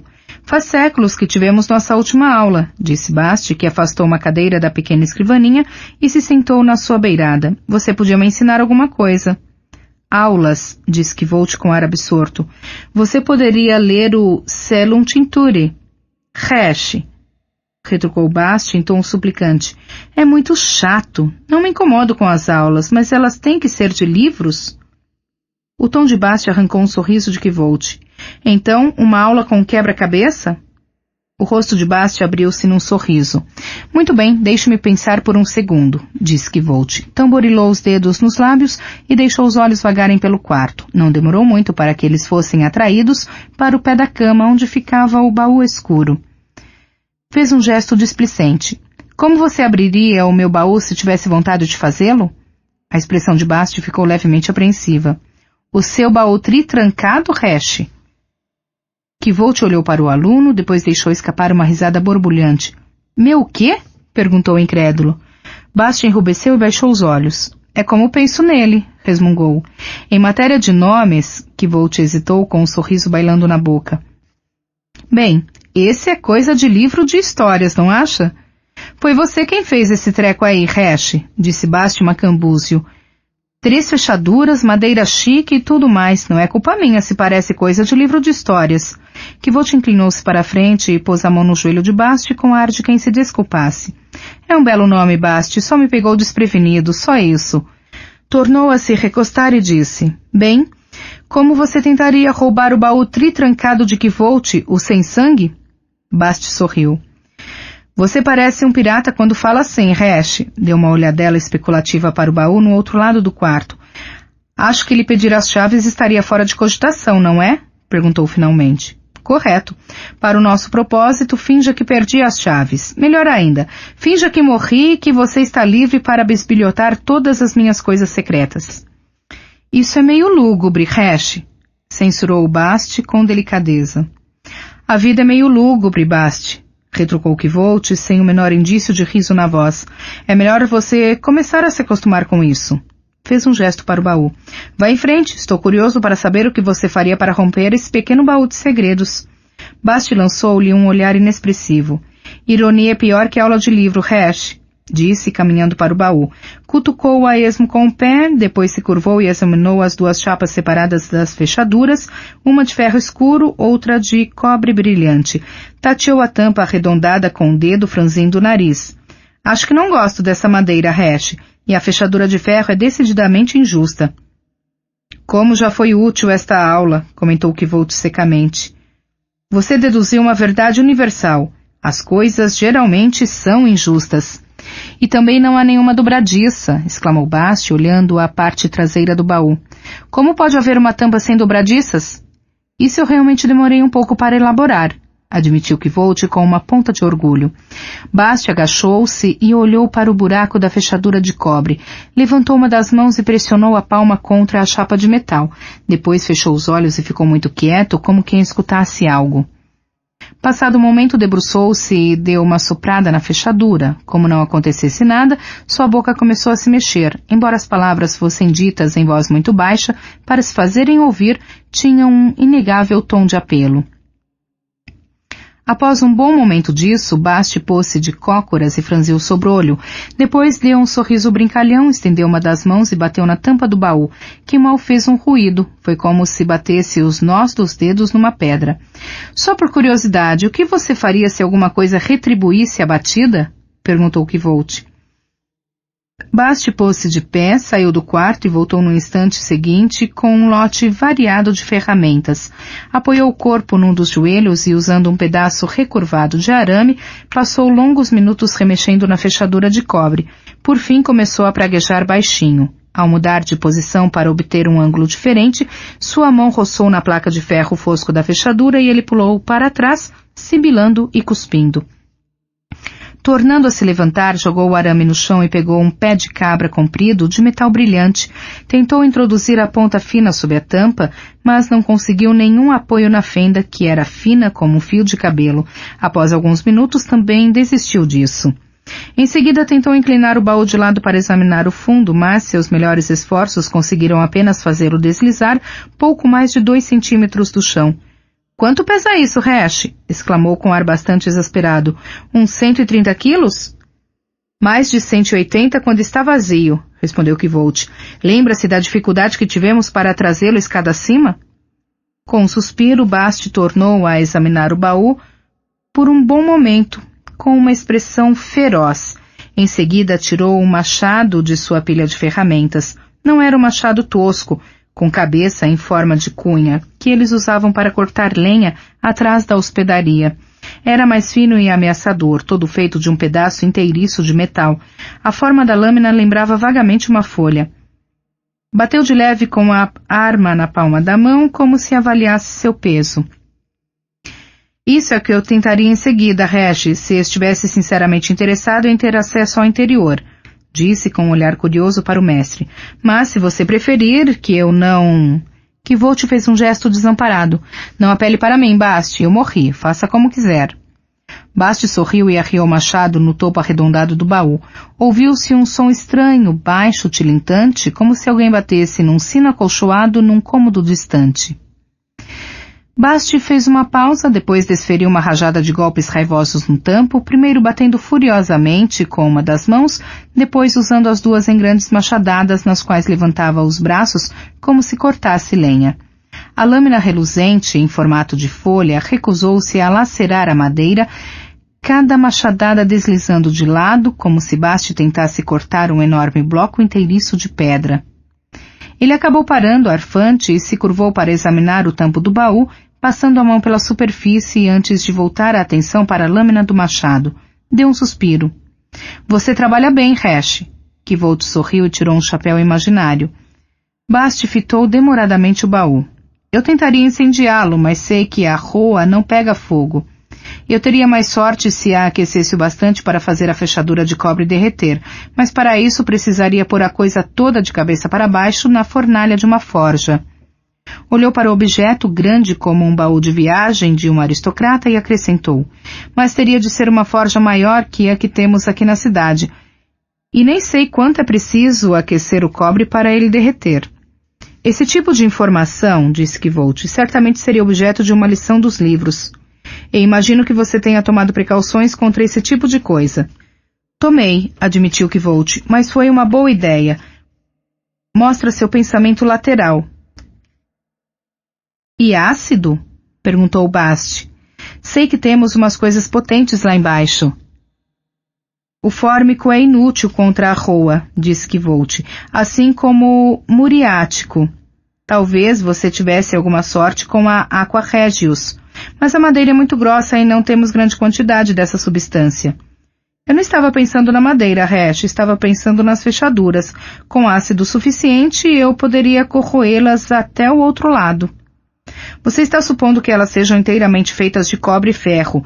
Mesmo que fossem, isso exigiria uma enorme quantidade de ácido e você teria que se preocupar com a possibilidade de ele respingar no baú, destruindo o que houvesse lá dentro. O mesmo se aplica ao fogo, é claro. Bast tornou a fitar o baú por um bom tempo, tocando o dedo nos lábios, pensativo. É só isso que tenho, Hash. Preciso pensar um pouco mais. Kvolt assentiu com a cabeça. Com ar meio desanimado, Bast recolheu suas ferramentas e as levou embora.